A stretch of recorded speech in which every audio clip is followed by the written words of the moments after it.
And Ready? welcome back to another episode of the Otter Players Podcast, where this week we'll talk about all things Gamescom and upcoming games to come, the Phantom Blade Zero State of Play, GTA 6 leaks, Horizon Hunters Gathering being completely revamped and removing all live service content, and the balance as it constantly gets talked about physical versus digital. But before we get into all that, we'll find out what everybody's been playing because that, ladies and gentlemen, is why we were late because my podcast is full of gamers and they couldn't stop talking about games.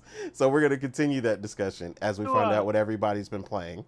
Weeb, how are you, sir, and what have you been playing? I've been great. I mean, yeah, uh, the last couple of months have been tough as a physical, primarily physical gamer, both for my mood and my wallet, since I've bought like 95 physical games in this year alone. So I've and obviously gonna go for the 100. But my mood has shifted recently because of a very yeah, interesting news bit that apparently the greatest game of all time is getting a remake, Terranigma, if you're wondering, which to me is bigger than GTA 6 or GTA 7, 8, whatever, because that's like the thing I never expected to happen, and we're gonna learn more on Monday. So yeah, I that has turned my mood to a very positive one for this week. So yeah, I'm really excited about that. And as at what I've been playing, I've been playing well, quite a lot of games. I've a lot of well, older games. I've played, yeah, some retro games. Also, interesting. The game I never played before was the no the operative. No One Lives Forever, which is a classic PS2 PC game, which very heavily is inspired by James Bond. Maybe a bit of Austin Powers, considering the main character looks like she comes straight from the 70s. The mood is kind of serious. I like it so far. I'm not sure if we're gonna spend a lot of time with it because the gameplay is obviously not anything near GoldenEye level. So I'll have to check in later if we're gonna continue it. It sort of has this sort of paced gameplay where every time you're instead of finishing one mission, it has like sections where you load and then you have to go to the next section with their own objectives. So it and kind of drags on a bit. So, but yeah, that's one of the games I'm playing. The main game, sort of the more recent game I've been playing, is Thousand X Resist, which recently got a physical release announced, which is coming, I think, in February. I did pre-order it because it had a lot of goodies.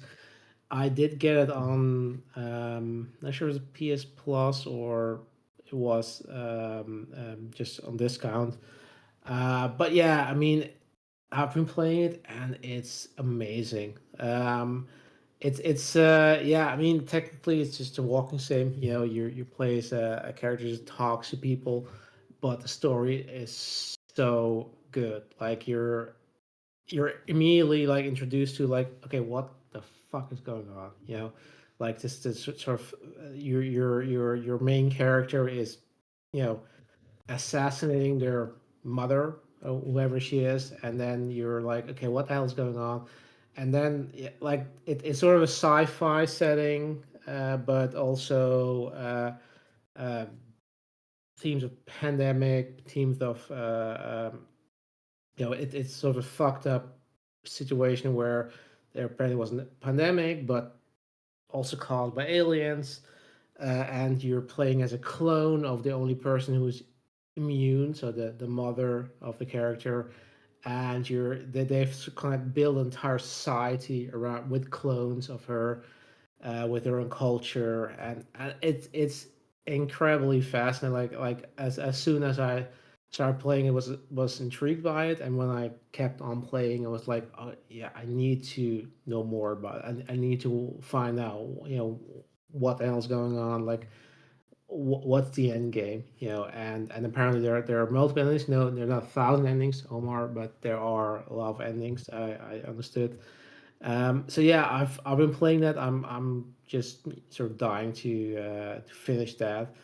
Um, yeah, that's pretty much it. So yeah, I've played some classic games, and yeah, Thousand X Resist is my main game at the moment, which I guess is short enough to get me through to the onslaught that's coming for for the next couple of months.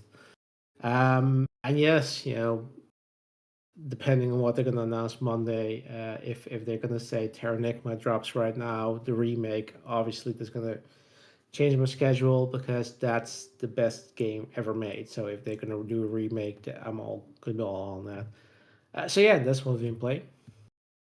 Cool. Morgan, how are you, ma'am? And what have you been playing? Yeah, I'm good.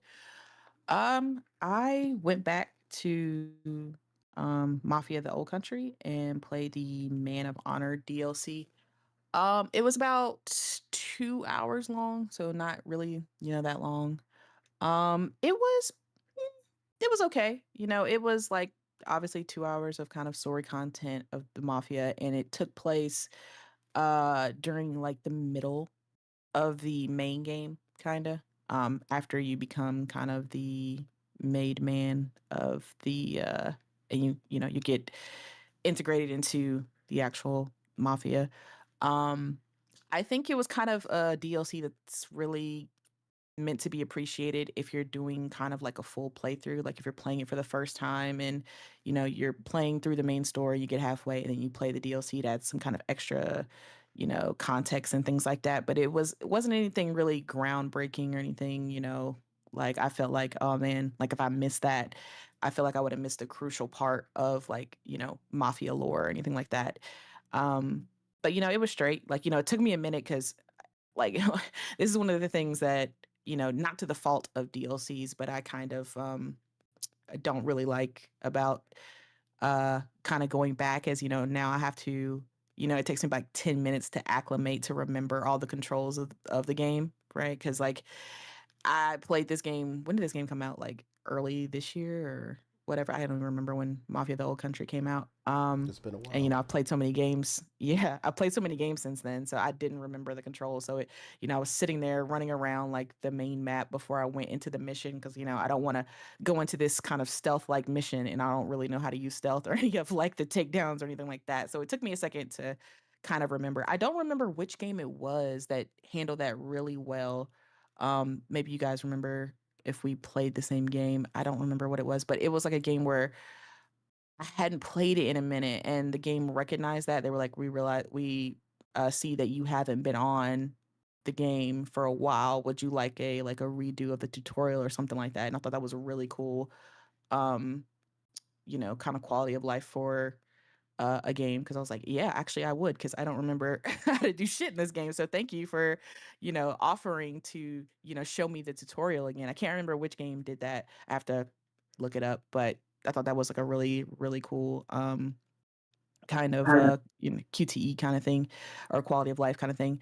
But yeah, it was straight. Like I give it like a 6 or a 7. It wasn't like terrible. Like the writing was cool and the mission, it was fun. It was Mafia. If you played Mafia the Old Country, it was Mafia.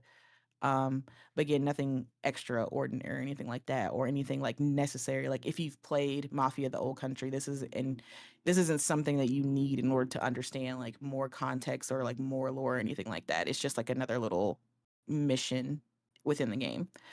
Other than that, I've still been playing Persona 3 Reload, making my way through that. I think I'm like a little over halfway through. So I'm trying to complete this game and platinum this game before uh kind of like what Weep said, where the onslaught of games start literally like next week. Um but yeah, like it's been kind of a chill week for me with gaming. But again, as you know, like whenever there's that calm, it's the calm before the storm, right? So you're just kind of cleaning up the backlog and cleaning up games you wanted to finish before, the next batch of new games drop. So, yeah, that's been, what I've been doing. Cool. Omar, how are you, sir? And what have you been playing? Yeah, I'm fine. So speaking of Mafia, I bought it physical. This one. Um, After that, I started. So I'm excited about Control, Resonance or two, whatever you want to call it. And to refresh my memory, I started Control One all over again, and I literally finished it. And the reason I started playing it is because it has two story DLCs that I didn't touch beforehand. And I want to play them to understand the story. If you can understand the story in Control. Um, yeah, no, I'm literally one trophy away from getting the platinum. Was not my intended. I was just playing the game and doing what I do best, which is try to find everything. And yeah, no, Control, I just experienced one of the major amazing moments, which is the the maze. I love the maze. What I also love is the music for the maze is legendary. But yeah, outside of that, yeah, no, nothing much. I'm done.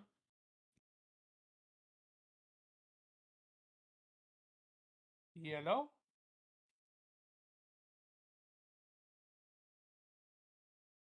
Okay.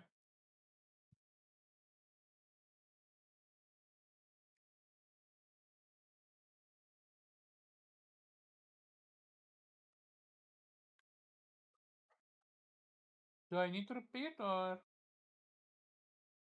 okay? There's sound mix that's going off. That's why I'm trying to make sure it's good. Bro, this is why I hate anybody who does podcasting or anything, you can't stand when something updates, like the Yeah, because it just starts to do something that it yeah. didn't do before. So every time I It fuck with click, your flow. yeah, every time I click on a certain section to mute and unmute myself from the podcast, it messes with it. But um yeah, as for myself, so I've been playing the PS4 version of Persona 3 Reload, like I mentioned in the prior show, in order to correct the mistake that happened on my PS5 playthrough, where I missed one trophy for the platinum, um, which I can fix in the end once I go ahead and cross save and bring that save over once I get to that point. Um, I also went back and I went on ahead and beat Sifu last night. Um, You are insane for that one. In a um, good way. yeah, it was. I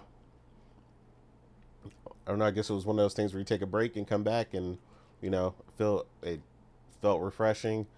It was different. Um, Honestly, I blew right through it. Played on the original difficulty. That they still have Disciple. They did eventually come out with Student and a harder difficulty, which I'm definitely not doing. Um, but yeah, Did play. you beat the bosses in a different way? What do you mean in a different way? So there's a way to keep No, I did bosses not do that alive. shit. I don't care about Oh, that. okay. I beat the Okay. brakes off of them and I killed them. That's what I came to do. Okay. Yeah, I'm not doing all that. So, yeah. I did that on my original playthroughs and tried to mess with that, but yeah, I didn't have time for that. My focus was beating the game, getting through it, and just having a ball with it. Um, Mm-hmm. so, yeah, went on ahead and smashed that. Um, and then I'm finishing up my uh, playthrough that was for Black Myth Wukong. Um, so on PC, specifically, just because the frame rate is just so much better there. Which again is, funny enough, a very popular topic this week, as it frequently is, with the discussion that we had prior to the show, where they were talking about Blood of the Dawnwalker, and its 40 FPS thing, and then you've got supposedly Fire Emblem going to be locked at 30, and now all of a sudden people can't see frame rate again, which seems to happen periodically depending on who makes the game. So people get real Ray Charles real fast. They can't see nothing. What? Like, frame rate? I can't see that unless I'm playing a fighting game or an FPS. Frame rate doesn't matter. Unless PlayStation makes it or something, then how dare they? Oh yeah. But yeah, as far as that discussion goes, we all clearly know that 60 is double 30. So whether you feel like you like 30 or not, I mean, is irrelevant. 60 is still better. So I don't even know why that conversation Absolutely. keeps coming up. Only one platform holder hasn't released a 30 FPS game, first party 30 FPS game this generation, and that was PlayStation. So Right. You went there, didn't you? I mean, as you should, because again, PlayStation's always the one that gets called out, yet they're the main ones delivering 60 FPS versions or better of their games. So yeah, it's kind of ironic, you know what I'm saying? Like, the moment, Nintendo does it, it's excused, it doesn't need it, it doesn't matter, this game's slow. Again, mind you, Persona 3 Reload, which we're playing right now, yes, I can play at 30. It's turn-based, right? Like, I don't need to react in a time frame, but the game still at 60. It's extremely different. Like, it's jarring switching to that mode. The actions and fluidity of the combat are completely different. Like, it's on an entirely different level. So I was like, when people keep saying, oh, well, it's turn-based, it doesn't need it, or it's a strategy game, it doesn't need it. Like, no, I want 60 on everything. Can we stop belittling the expectations, like, that we're requiring from these people, bro? Like gamers get on my last nerve on Twitter, especially this performative crap, where they just, they just want to be part of the noise so bad. Be like, well, it doesn't matter unless it's that. No, it matters all the time. I don't care if I'm reading a newspaper in a video game. I want that shit in 60. Like, stop playing with me, bro. Like, nothing.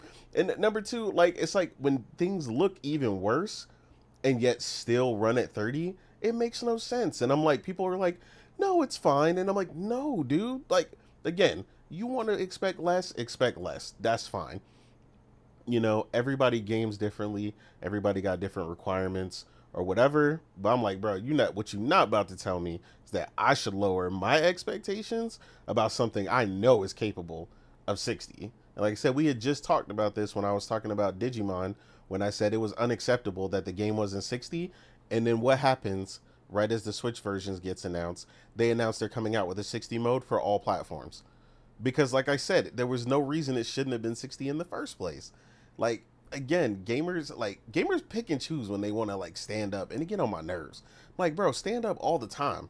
Expect better. Like, nothing pisses me off more than this choosy, like, when to stand up thing. No, stand up all the time. Expect better all the time.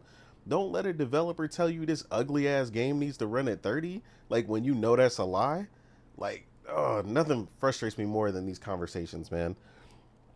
But yeah, shout out to everybody who joined us already.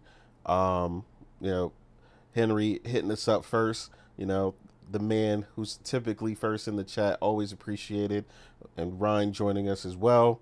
And it looks like a couple more people trickling in as we get going. I'm trying to tell you, Henry, man, I gotta let it out, bro. I gotta let it out. I'm like, bro, I was like, why are we out here acting like we don't want better performance in our video games? Are we serious right now? Like, somebody was like, people act like they don't remember 007 in 1997. I was like, yeah, in 1997. I was like, it's 2026, my guy. We're almost 30 years away from that. I would hope your expectations are not the same. Like, are you for real? Like right there at that time, I was worried about getting an extra $1.50 for pizza day. Like that's what I was worried about back then. Like, C Fresh, what's up, man? Um, but yeah, like I said, we're going to jump into these good old conversations and topics, as there's plenty that has happened, plenty that's about to happen, a lot of games coming, and honestly, just the news cycle has been kind of crazy lately, with a combination of things. The main thing, of course, we're starting off on a more positive note. Next week we have Gamescom. Gamescom, like I said, next week is up and coming. It's looking like it's going to be a great one. We got a lot of studios and developers looking like they're ready to, showcase quite a few things. So I'm excited about that. Like I said, there's been quite a few things that have been confirmed. Um, that have been confirmed for Gamescom. The Witcher DLC that is highly anticipated looks like it's going to be there as well. And then I know there was a few other things. The main thing, of course, and the big thing for Weeb, you said, which this is part of the Gamescom lineup.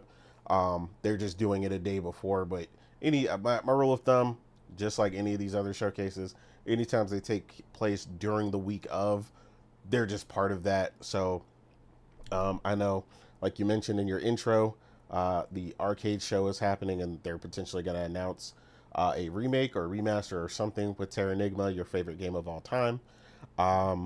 So I know you are highly anticipating that, if nothing else. Yeah.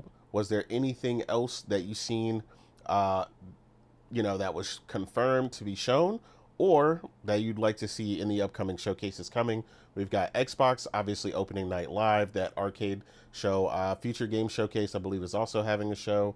So is there anything you haven't seen in a while, or anything in particular you're looking forward to on the show? I mean, you're asking a very hard question because they just announced the remake of my favorite game of all time. So I don't know what I should answer as. Okay, yeah, I'm also looking forward to whatever. Um, look, if they can show me something for Darksiders 4, I will be very happy There we camper. go. Okay.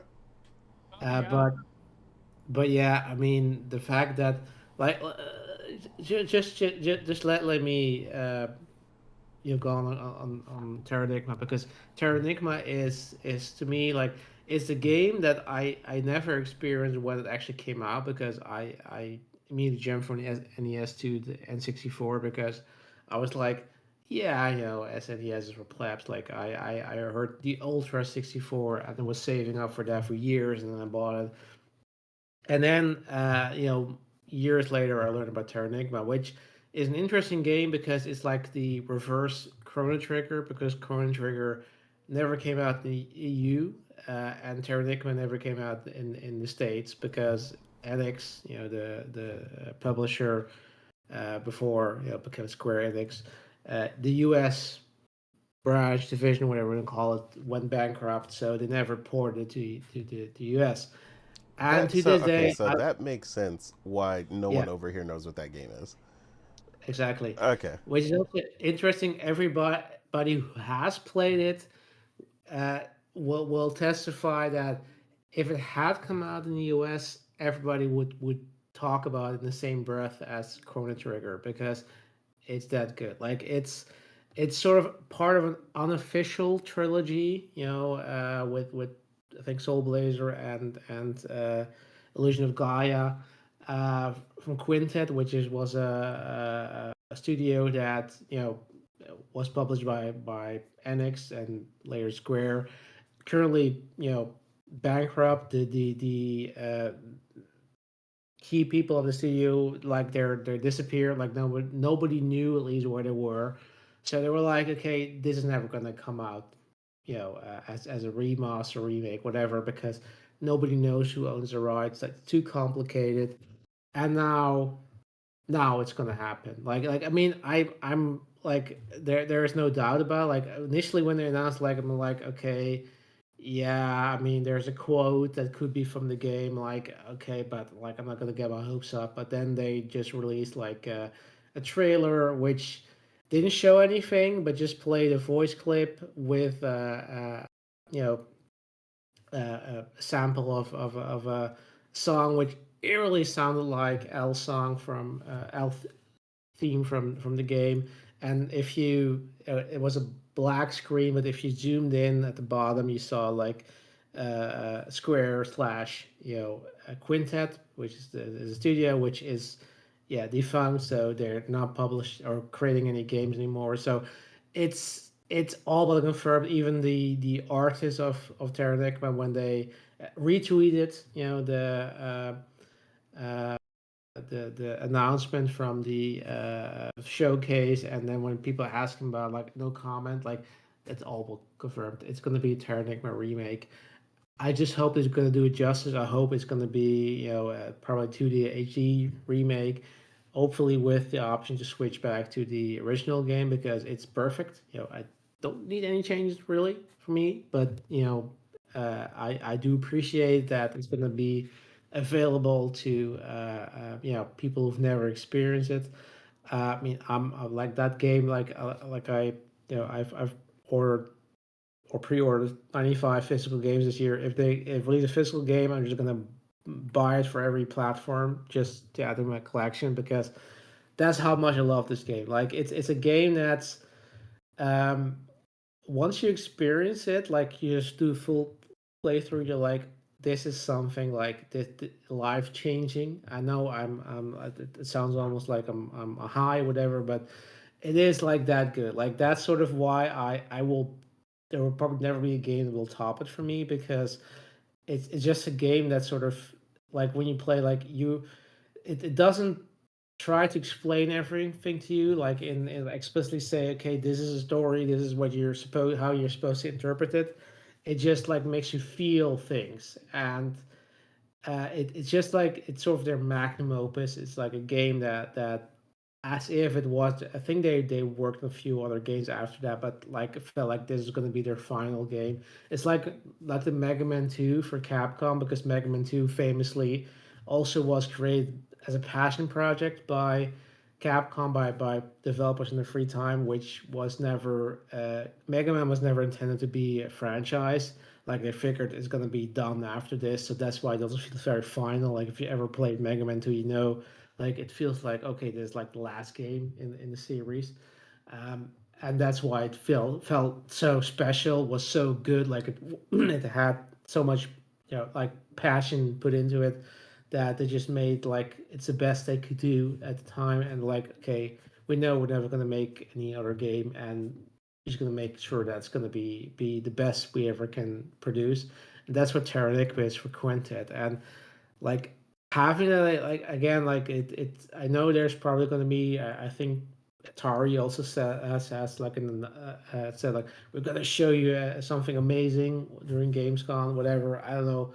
To be fair, like they could be announcing anything, but the fact that probably Monday they're gonna showcase us a remake of Terra Nigma is gonna be just the biggest like to me that's bigger than GTA 6. Like it's my favorite game of all time.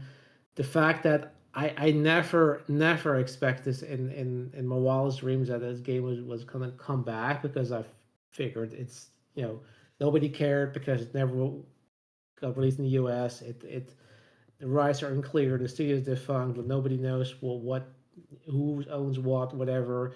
It's always going to be relegated to the shadows of history. Like your only way to play it is either if you own the original game on SNES and then having EU SNES, or you have a ROM available to you. But I mean, the fact that the game is now come out is so amazing to me because it is.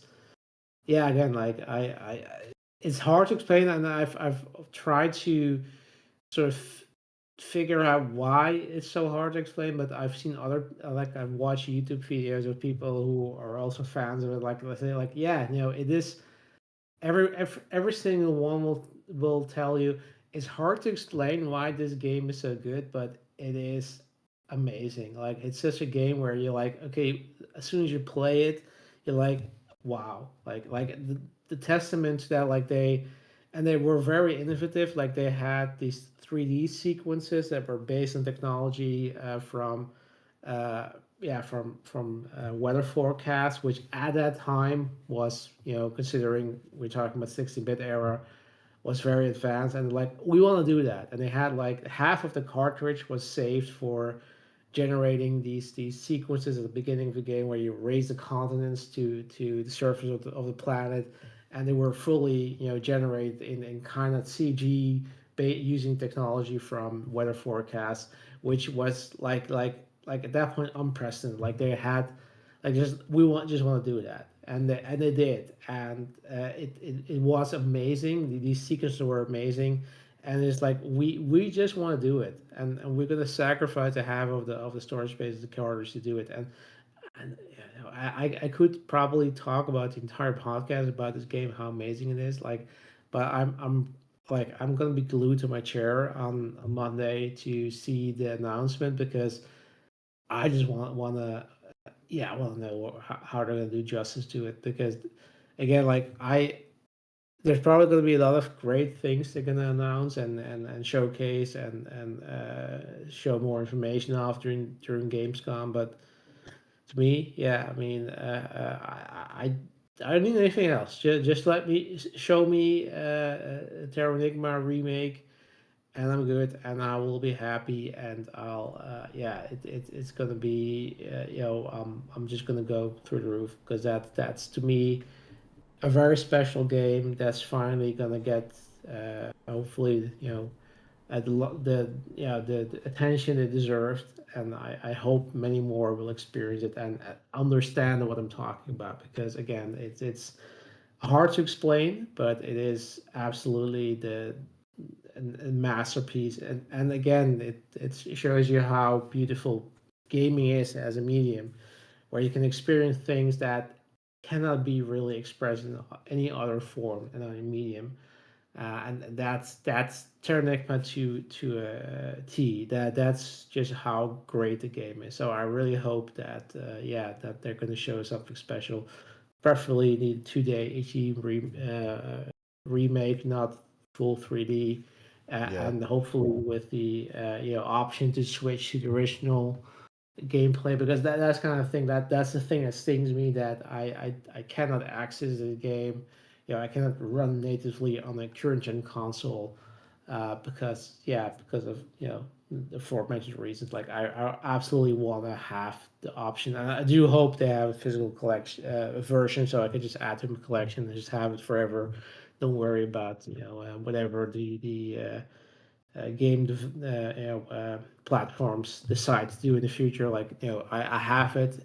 It's for me forever. I can play whenever I want because I mean that's what it deserves. It's absolutely the yeah. I mean it's again like I said, I can talk about it forever, but yeah, that's my highlight, and that's the only thing I'm looking forward to. Like as soon as I announce, like I'm sorry, I just can't think about anything else. That's just how special this game is for me. So yeah, Okay. Yeah, absolutely. Um, yeah, seeing what Henry mentioned in the chat, I would definitely love to see that. Judas has been not been shown for a very long time, and that was a highly anticipated title for me as a fan of the original Bioshock. yeah, Um, yeah, true, yeah, yeah, so I'd love to see that. Um, then, like I said, I did mention The Witcher 3. The proper naming scheme is The Song of the Past. We're going to get the first look of that. Tides of Annihilation's new story trailer with their new voice actress, um, as well as more Final Fantasy Revelations. Silent Hill Townfall new trailer. Metro 2039. Um, Exodus, we're going to get a new look at that as well. Gears of War E-Days, new campaign look, as well as much more. But yeah, just as a reminder for some of the things that have already been confirmed. But yeah, Morgan, what are some things that you are looking forward to, ma'am? Potentially seeing more of, or hope to see new things next week. I mean, my answer is going to be boring. I mean, I don't really have anything in particular that I am most looking forward to see. I just kind of just want to see what's there. I'm just there to, just soak up the information and hopefully see something good. So I'm not, there's not anything in particular that I'm excited for more than anything else. I'm just excited for Gamescom in In itself. It's a general, fun week. So it is. yeah. It is. It's as close to E3 as we get these days. Yeah, I agree, Henry. Tides of Annihilation is looking real good. And that's coming from somebody who's kind of been on the fence about it. The more I see of it, the better it tends to look. Um, and I mean, obviously, I mean, I want to see what the current state is behind the scenes with State of Decay. I'd like to see them, bring that out on the big stage since they haven't since then. In the meantime, there's been some stuff that me and Morgan have been consuming. Um, Behind the scenes with one of the YouTubers. For whatever reason, they have like a particular YouTuber that's not he's not very big or anything, that they just decided to let him show closed beta footage for whatever reason. And like, I mean, I'm thankful for it because honestly, everything he has shown is exactly what I wanted from State of Decay 3. Everything is just bigger, better. They got rid of all the annoyances in multiplayer. You don't have to be tethered together. You don't have to share loot. Like, loot is not color coded and all this ridiculousness. Your base actually upgrades and gets better as you go along. Like, again, so many cool things that they could show off that have really not been shown on like the main stage. And hopefully they showcase that game properly. Because honestly, I think they could support that game for years and years to come, with tons of updates, tons of new maps, different technologies and like expansions. Like, honestly, man, like, to me, the dream of what live service really wants is what I've seen in State of Decay, and what I would really want in a dream live service type game where it can continue to evolve and have so many different directions it can go. Like with the apocalypse and stuff, like there's so much you could do, finding, like I said, lost technology and like scientific outposts or other things. Now you're, capable of making weapons or other things you previously couldn't, or new defenses for your base. Like, again, sky is the absolute limit for that stuff. So yeah, it's definitely a big one that I hope gets on the main stage at least there and shows off some stuff firsthand from the team. Um, Omar, what are some things that you were excited about, if anything, from Gamescom in particular, or if not, are you just excited for it as well, like Morgan is? With that, I hope we get something from Darksiders 4, Yeah, especially if they want to release it next year. If the rumored release date is legit true, then we need something to sink our teeth into to get us excited. Because all they showed us was a teaser and that's it. And they literally hosted a showcase for TSU and they showed nothing from that game. So yeah, it's that was been a actually minute. that was surprising that THQ didn't show it. It was like Yeah, that's one of their biggest franchises, so I was literally actually, their biggest. yeah, Yeah. Other than that, I'm excited that Toys of Annihilation is getting story trailer. I don't care about the story trailer. I just want me get more gameplay. I'm excited about that game. I'm really wishing for a demo. Another thing is maybe they announce a demo for Phantom Blade at Gamescom.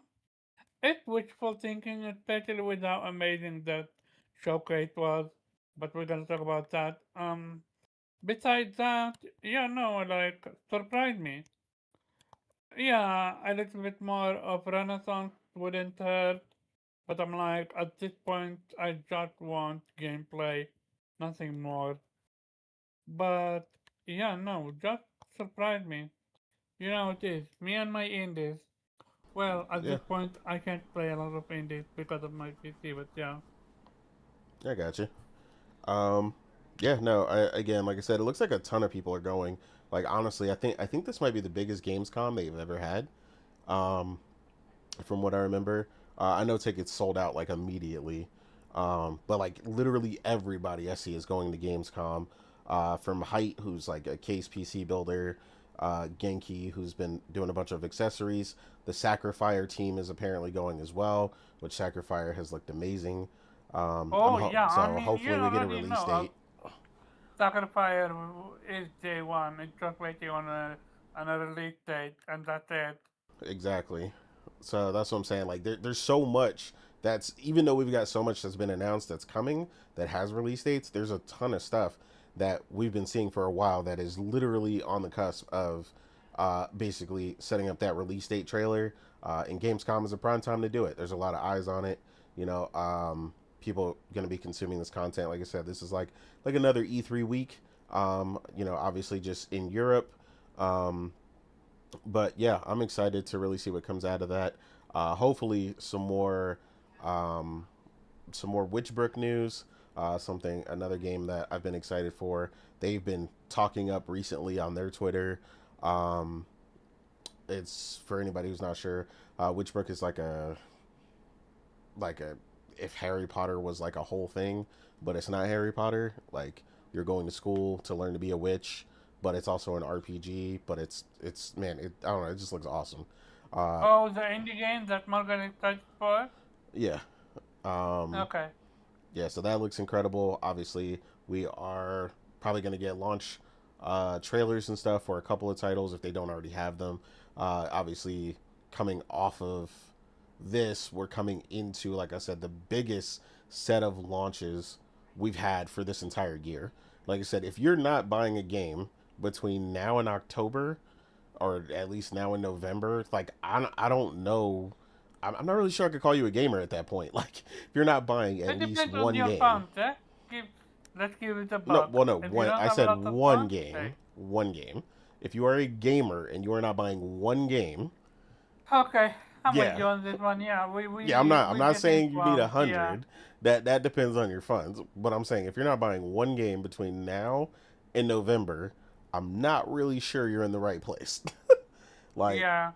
yeah, literally everything is coming out between now and then. Whether you are a sports games fan, a racing games fan, RPGs, Metroidvanias, like whatever.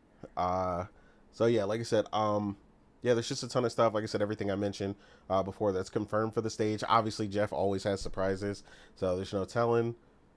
I personally do not think this game is going to show up, but I'd like to see it. But just because PlayStation doesn't, honestly, PlayStation just doesn't really do anything for Gamescom. Like they're there, but like they never do anything big at Gamescom. So I don't expect to see Intergalactic, but I'd like to. I'm Yeah, pretty that's a sure. tough one. I have Yeah, a feeling they're gonna keep that for yeah, they're probably next at the year. awards. They're probably going to show it at the award show because I don't know. They seem to like to show it off there now, which again is another big show. You know, time to have a major showcase. The awards has had some of the highest ratings in the last couple of years, so I mean it makes sense. But I would still like to see it there. Um, but yeah, like I said, ton of stuff. It's gonna be exciting. Like I said, some of the stuff you guys mentioned, I'm excited for as well. Um, and then Viper mentioned Neo Berlin 2087. Something that he wants to see, that he's looking forward to seeing. Again, like I said, like there's just a ton of stuff. Um, so I'm excited, and we've had a ton of indie games and other announcements as well, which I'm sure will capitalize on all the noise next week as well. But yeah, jumping into our next discussion here on the Phantom Blade Zero State of Play. Um, PlayStation had a pretty extensive one. I felt like they really explained a lot of stuff well. I feel like I had most of my questions answered, which again is the point of a state of play, right? Like it's really supposed to dial everything in and show you what's what, as far as you know an upcoming title. And I felt like they did that really well. But yeah, well, I don't want to give my particular opinion at this point, but what we will do is see what everybody else thought. And Omar, we're gonna go with you first, sir. You had a lot You to gonna start say with about me? this. Absolutely. You had a lot Okay. to say about this title, good and bad. So go ahead. Let us know what you Yeah. thought of the So state of play.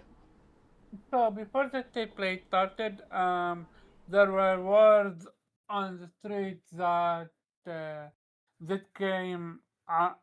It was not clear if it's a mode or the full game itself. That if you die a certain amount of time, it's over, game over. I was freaking out because you talk about Sifu, like I played Sifu, I just couldn't get past that monk. It's literally a basic, not basic, it's a normal enemy, but I played Sifu before it had the practice mode and everything like that. So I didn't enjoy Sifu as much. So I was afraid this was going to be a return of Sifu. But yeah, no, arguably for me, as always, I'm talking about me. One of the best showcase of state of play for me. Welcome to one game. They showed a lot. The information that I got between the main weapon, the side weapon, the ability to respec, the amount of bosses, the way bosses move, attack, the amount of faces bosses have, the unique of gameplay, not gameplay mechanic, weapons that there are between main weapon, sub weapon, skills, and everything in between. The way that you need to versatile yourself because some enemies have a shield that you need to break with specific type of weapons. They have range attack, you name it. Like all, all in all, it is looking arguably to be maybe GOTY for me this year if it deliver on all that front. The one nitpicky at least for me is when they hit with that cannon. I expected to see damage numbers. I'm so used to games have damage numbers, especially for a game like this. It's a good thing in my opinion because then you can see how much your damage is actually doing. Luckily, enemies do have health bars, so I'm very happy with that front. Another thing, the story is actually surprisingly interesting, so I'm gonna be on the lookout for that. Um, and yeah, no, it's looking phenomenal, like absolutely phenomenal. And of course, it makes use of the DualSense, so it's gonna have all that DualSense greatness. Um, besides that, yeah, no, I highly doubt I will ever get the plat for this one because if they put a trophy to beat the game with that mode, 66 deaths or less, I don't think it's that doable for me. I need to try it, but the problem is there is so many games coming out, so I can't play this game more than once. I will see, I will see. I'm curious how long the game is. Maybe 12 to 15 hours. But yeah, no, I'm super excited for this game. Can't wait. Oh yeah, and the voice acting sounded phenomenal. And the visuals. I mean, I can gush out the entire time about this game. Let's move on to someone else. Absolutely. Morgan, how did you feel after watching the state of play for Phantom Blade Zero? Oh yeah, it was great. I've been looking forward to this game for a while, but I think the state of play kind of really cemented it for me. In particular, it was really well done. And like you said, it answered a lot of the questions that I had about the game, like what is like the weapons that we're going to be using with kind of uh the way the story's going to play out, like how is the boss fights going to be, and you can just tell like the passion that this team has for, not only video games but just, Chinese lore and the history in China. That I think that the last boss fight, or the boss fight that they showed, the lion dance boss fight, that was Mm-hmm.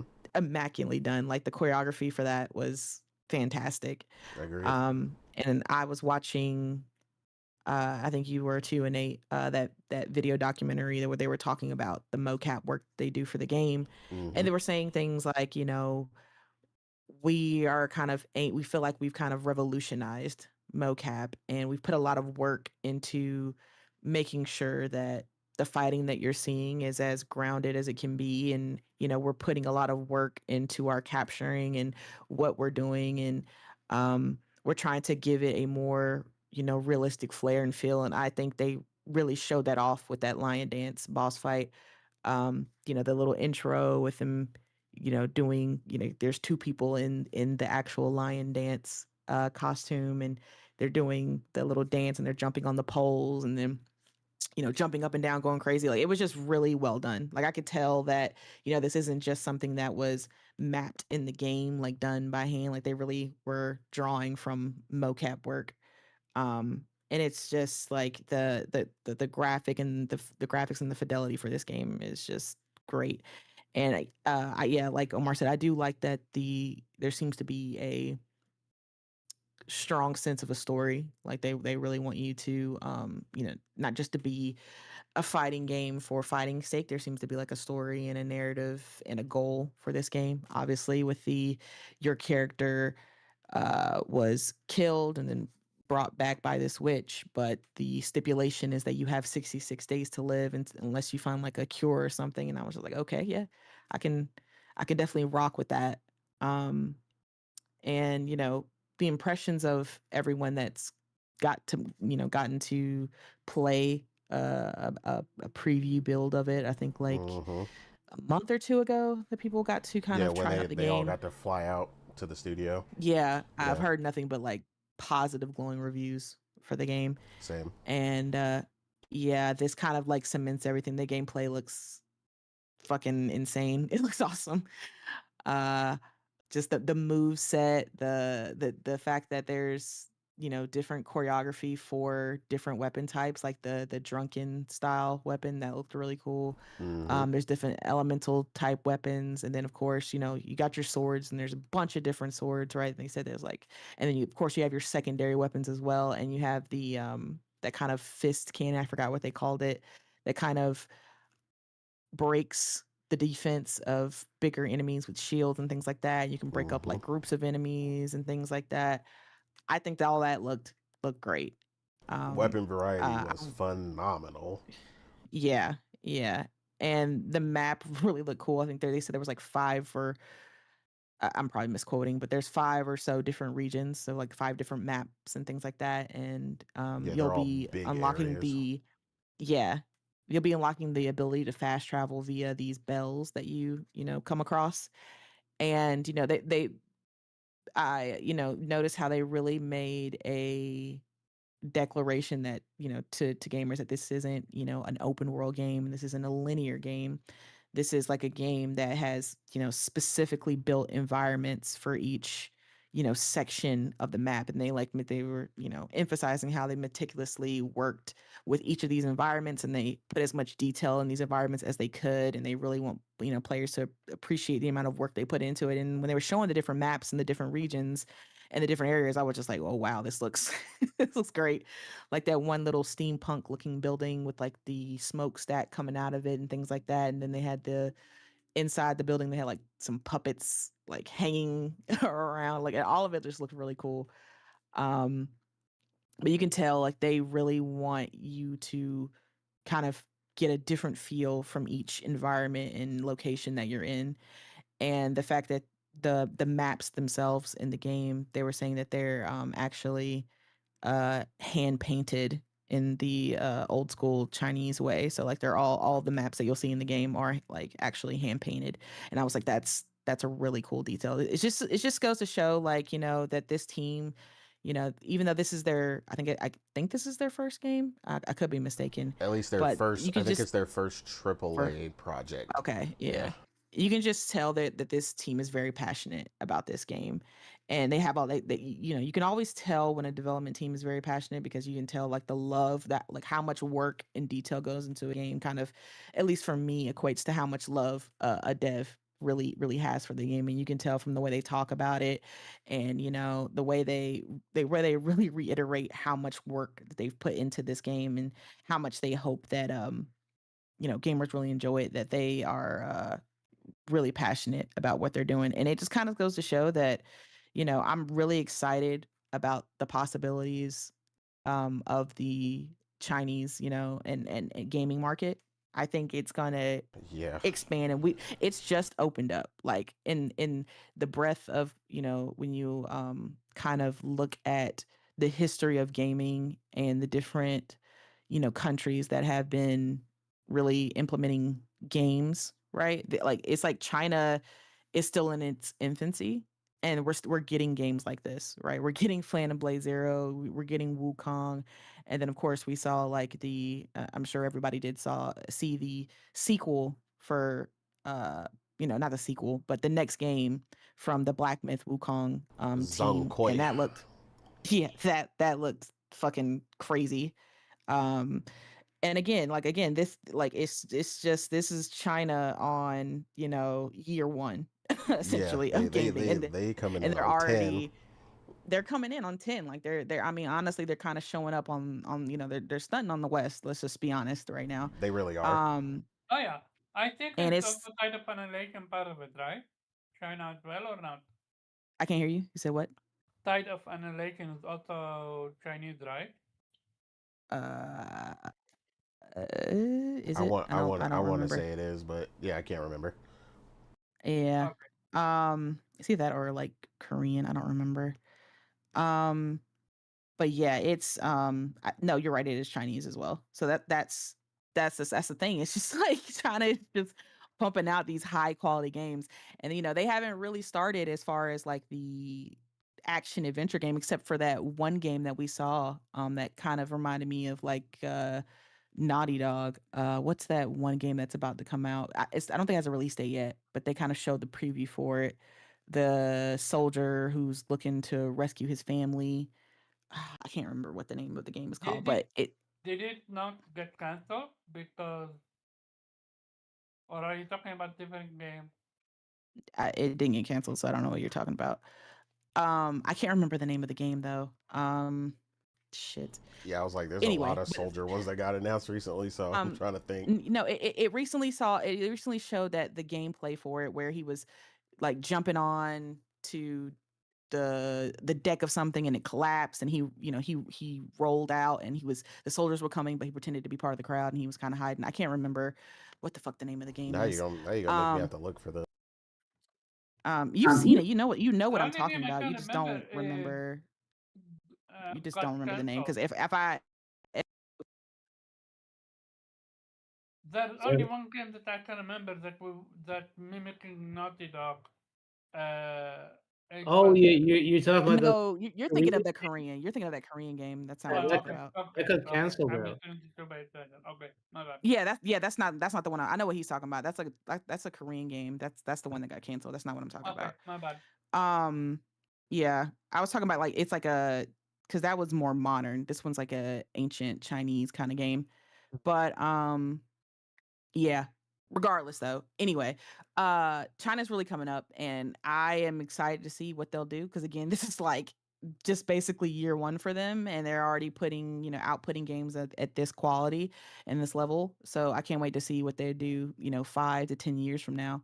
Right. And I think the success of Black Myth Wukong, it's selling like what, like 30 plus million copies or Yeah, it whatever, sold like crazy. really, yeah, I think it really made China take gaming as a serious medium, and I think that's why we're kind of seeing a lot more games kind of come out of China now, because we're seeing a lot of the bigger businesses in China are like pumping a lot of money into these studios because of how successful everybody wants a piece of the pie now.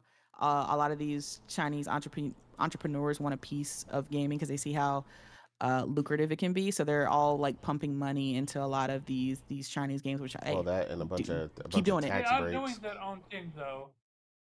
What I love, they're not copying each other in certain ways. Like they're coming in fresh with new fresh ideas and also fresh lore. That's what I love. Yeah, I Yeah. mean, mhm. No, go ahead. Go ahead. No, I was just saying. Yeah, I mean, China has had a ton to offer That's what it is. for the market. Okay, it's Go called ahead. Blood Message. That's what I'm talking Oh, about. The that's game what you were Blood talking Message. about. Yeah, I wouldn't. Yes, I I told you wouldn't. you would knew what it was if I said it. I wouldn't have guessed that because I think when you said soldier, I was thinking something with a gun for some reason. Yeah, that's what I'm saying. It was. I would say that's why I said not modern, the ancient. Like Oh yeah, this is cinematic blood third message is person Blood also Message. yeah, blood Yeah, message is also supposed to that's be shown at Gamescom. So yeah, yeah, wish there and was a that's what I'm shit more of saying. that. That one, funny enough, because I said I typed in Google Chinese game that kind of looks like Naughty Dog, and the first thing that popped up was Blood Message, and it said it's drawn widespread comparisons to Uncharted and The Last of Us, and I was like, yeah, because it looks like it plays like that, and some people were upset that it looked like it played like that, but again, that just kind of shows how influential PlayStation Studios are, whether people like it or not, you know. Yeah, But regardless, but that's what I'm saying. Like, and this is that game right there will kind of be China's first kind of AAA cinematic style game. And again, that game looks fucking awesome. Like it looks like on the level of something that Naughty Dog would deliver. So I'm just like, again, this is year one of them releasing games, right? yeah, So if this is what they can do at the start, like I can't wait to see what they can do in 5 years. But again, this is why PlayStation started things like the China Hero Project and the China India Project. They're tapping because into they untapped see markets. exactly they see these untapped markets and this untapped potential, and they want to be the first ones to get in there. Put their stamp in, because now we can get games like Black Myth Wukong, and we can get games like Phantom Blade Zero because PlayStation's making these type of partnerships, right? So you know uh I'm excited. It looks great. Like I'm glad it's not a Souls like game. Like I like Yeah, I'm definitely glad about people that. people think that if you don't like Souls games that you don't like challenging combat, and that's not the case. Like I don't have an issue with challenging combat. I just don't necessarily like the Souls formula. And this one looks really good. It's just I don't know, it's just something about it that kind of just draws me in. And I hope we get to see a little bit more. I hope there is kind of a demo that's going to be released, hopefully at Gamescom. I could see it being released because people would probably get to play it at Gamescom. When Hmm. if you go to like the booth of Phantom Blade Zero, you'll probably get to like, play like a little snippet of it, and maybe they'll kind of release that to the public afterwards. That would be cool. Um, so yeah. I can't wait. Like that's gonna be definitely a day one for me. I'm excited. Uh, no negatives. Like I don't. There's nothing about it like that. Kind of gave me like any red flags or anything like that, or something I didn't like, or information that I learned that kind of put me off of it. If anything, like I said, the state of play just cemented like, oh yep, this is definitely something I need to be playing. This is high on my list of what's to come next. So yeah, I'm excited. Okay, absolutely. Yeah, no, I agree with all of that. And like you were saying, Omar, the lore and stuff is something you're only getting exposed to because you don't read manhwa. But if you did, you would know.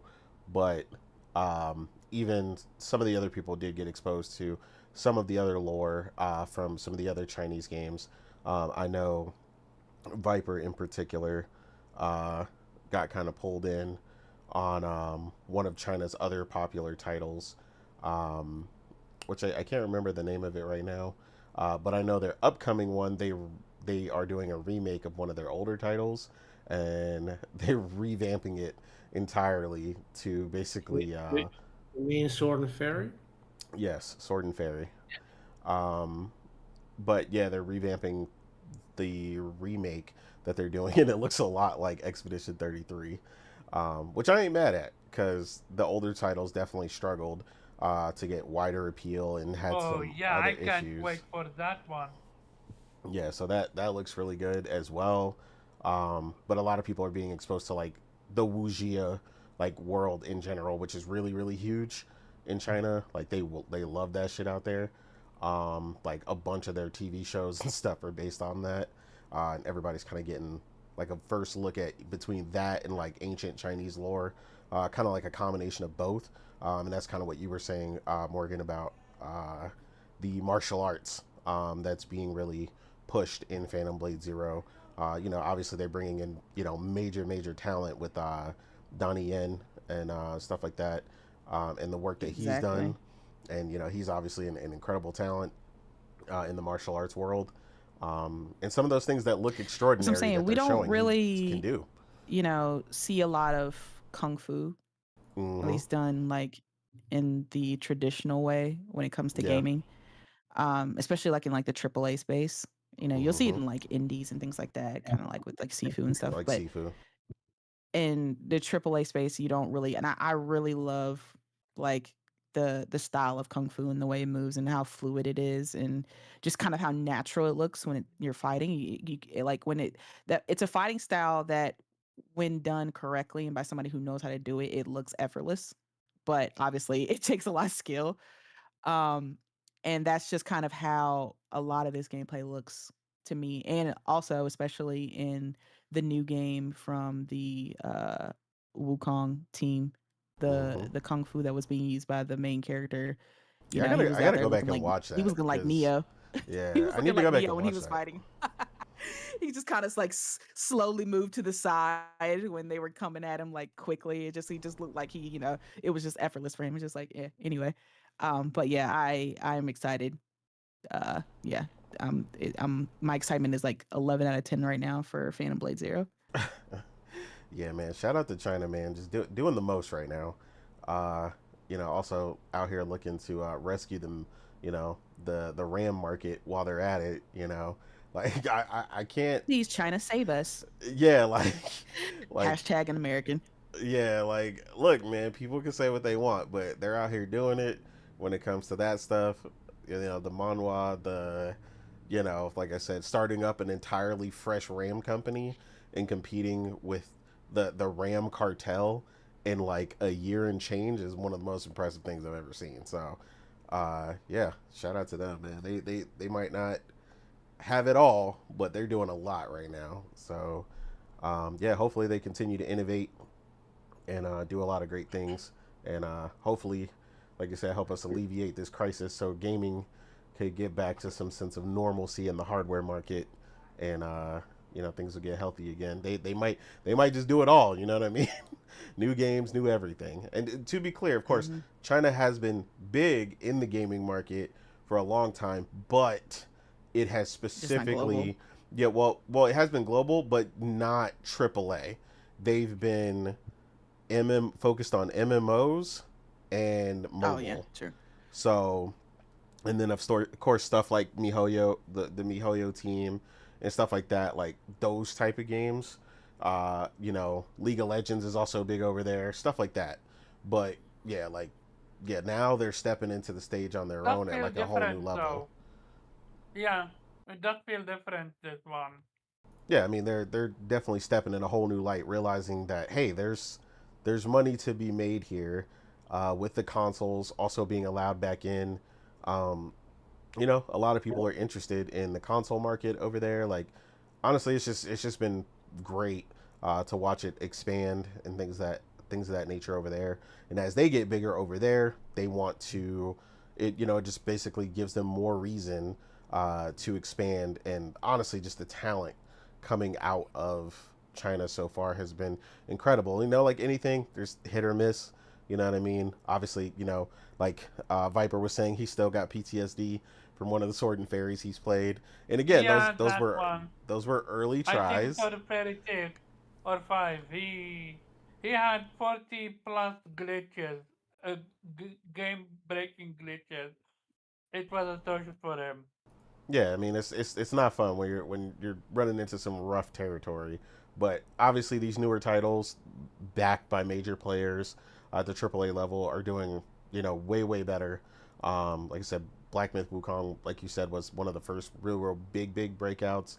And then even before that, in the China Hero Project, Yeah. We had Fist. Um, so yeah, I just want to say, Tide of Annihilation is indeed developed by a Chinese we we studio. we If we have, know because I know. Morgan so, said that. Yeah, yeah, I said you were right, Omar. It okay. is China. Yeah, I was not not sure, so used I to had to that. make sure. But okay, Bro, thanks. she literally said it, and he was like, "Oh, okay," and then like he repeated it. I can't with Omar, man. Shut up. Move All on. right, I know you weren't as high on it as the rest of us. So what Yeah, what I was need your to hear your takeaway reason. from the Phantom Blade Zero state of play, sir? How did you feel? Yeah, I don't know. I'm happy to hear that it's not Souls like, though. They're on one hand trying very hard to um bury the lead because they're doing everything to. They're saying we're not Souls like, but they're not showing it. They have to read up on, oh yeah, what's the penalty for dying, is there a penalty, um That's and fair. and the other hand, they're like, okay, yeah, well, that's Souls like, but the main character is called Soul, bro, like, He's I'm like, gonna, I'm not noticing gonna some I red lie. think it's flags because the here. I creative feel, director's name is Soul, and I I think he just feel well, needed a this well game reason. is gonna I'm be pretty sure his solely. real name is not Soul. I think that's a different. No, no, not gonna lie. I feel this game is gonna be solely. From everything, like I think difficulty wise, this game is gonna be solely. Well, no, I mean, it no, has multiple difficulty I, thing, I, things unlike Souls. yeah, exactly. So I think the problem is they're probably they're wanna have their cake and eat it too, because they're like, okay, we're not sold, so we're trying to appeal to more broader general audience. At the same time, we're trying to make it look like it's a Souls game, so we can get, rope in the Souls fans, because everything about it speaks like the aesthetic sort of really feels like a Souls game, right? And that's kind of my main criticism of the game is like, I mean, they're so you know, I know Viper, you can give Sword Fair as much shit as you want, but at least it has color, I mean, it's a choice, but on the other hand, like, why are you making it look like Dark Souls? Why can't you make it look like there's so much in Chinese mythology, even if you don't want to go full mystical and just make a Wisha game, and just have martial artists for fighting each other, Yeah. like, there's so much you could do, but still make it very colorful and making it having these sprawling, beautiful vistas, like Ghost of Tsushima or Ghost of Yote. Mm-hmm. Like, there's so much you could do with that without making it look this sort of this drab, grayish, brownish, very typical Souls-like atmosphere. Um, I'm like, yeah, you know, why didn't you go for that? Because I personally, I mean, again, it's a choice, and if you're like, okay, that's what we want to go for, and that's our choice, and that's what that's what that as a developer felt like it's the best way to express our vision. Cool, fine, Uh, personally, I'd say you will at least help yourself with trying to dissociate yourself from actual Souls games where people aren't confused. Because I think that's gonna hurt them. Because even to this day, I think there's gonna be a lot of people who think, oh, it's just a Souls game, which doesn't mean it's not gonna be successful. Look at Elden Ring. But on the other hand, Elden Ring had the advantage of being a From sort of game, being advertised as an open world game of the year nominee winner, I think even, and you had J.R.R. Martin tied to it, right? So I think they're kind of maybe um, handicapping themselves unintentionally by just trying to appeal to ironically to too many people by at the same time not being Souls like, but also looking like a Souls like game. Um, to me, like, I mean, especially like I love the yen, so definitely it has piqued my interest. Their wish washiness about whether or not it's going to have a physical release is kind of making me yeah, if it doesn't have one, because if it has a physical release, it's going to be PlayStation all the way. But No, if it because doesn't, apparently it got leaked that it on Antiplay they have physical. Would you import it from there or? you may play Asia, yeah, but they don't have a confirmation. You can't pre-order it yet, so there's no confirmation officially that has a physical version. So if it doesn't, then to me that there's no added value to me for getting it for PlayStation. Then I'd say then I'll probably get it on for PC and probably wait for a sale because I have too many games to play at the moment where I'm like I don't think this game excites me so much that I'm like, okay, I need to play this, and nothing else will be able to take its place when it releases. So that's kind of the problem it has for me. It's going to release at a very crowded time period where it doesn't have enough uh, yeah, drawing power for me where I'm like, okay, I need a day one. Added the fact that if it's not physical, I don't need to pre-order it, and then that's again about the physical discussion is like when games come physical, I always know I can just pre-order it at the at the dozens of options I have to get it physically. There's always going to be one store that's the best deal. That's going to be 10, maybe more, euros cheaper than whatever the list price is at the PlayStation Store. Now, if it's only going to be digital, then it's probably going to be more beneficial to wait for a sale to get it because again, it's not it looks good, but it's not drawing me in a way where I'm like, okay, I need this day one because there's so much else to play right now, and probably might be announced during Gamescom. I'm like, I don't know if I yeah need this. If it doesn't offer me, an incentive to pre-order it, doesn't offer me an incentive to get a day one. Because yeah, again, the biggest problem is I think they're still kind of getting in their own way where they're not being very clear about like you can say people continue to say we're not Souls like and then not really uh, do the due diligence, do the basic things you can do to dissuade people. Because I don't think they announced before they had difficulty mode. Like that's like okay, that's the first thing you could have announced, where people are Yeah. like, "Oh yeah, the Souls games don't have difficulty mode, so obviously it's not going to be a Souls game." Oh yeah, I mean So that was a big thing. That's why I was saying a lot of the things they at least answered during the thing at least gave me confidence in wanting to play the game because like you said the difficulty mode is a first dead giveaway. Like And I would there's definitely an put that shit on baby mode. They start kicking my ass. yeah, I ain't got no issues at all. yeah, true, yeah, no, absolutely. But that's again, that's the thing. Like, I but know you can still be how souls hard. like. So yeah, even with the difficulty Yeah, mode. yeah. Yeah. Yeah, And that's why they need a demo because I think that's a fair agreed. assumption on your part.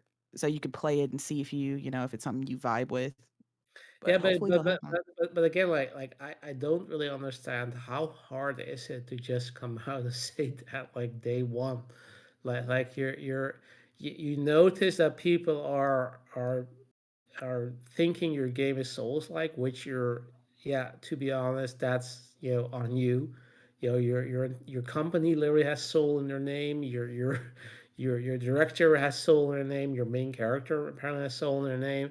Your aesthetics is looking like a Souls game, and you're not upfront about it. Like you have to wait until the state play to say, hey, we have difficult settings. Like what's so hard to just say to just show people that you're not a Souls like game, that you have very clear gameplay mechanics that are not like there's like I had to look it up. Like okay, so what are the consequences for you dying? Like, is it, do you lose souls or whatever, or is it just, you just reload the checkpoint, which apparently is what happens. Like, you don't really lose anything.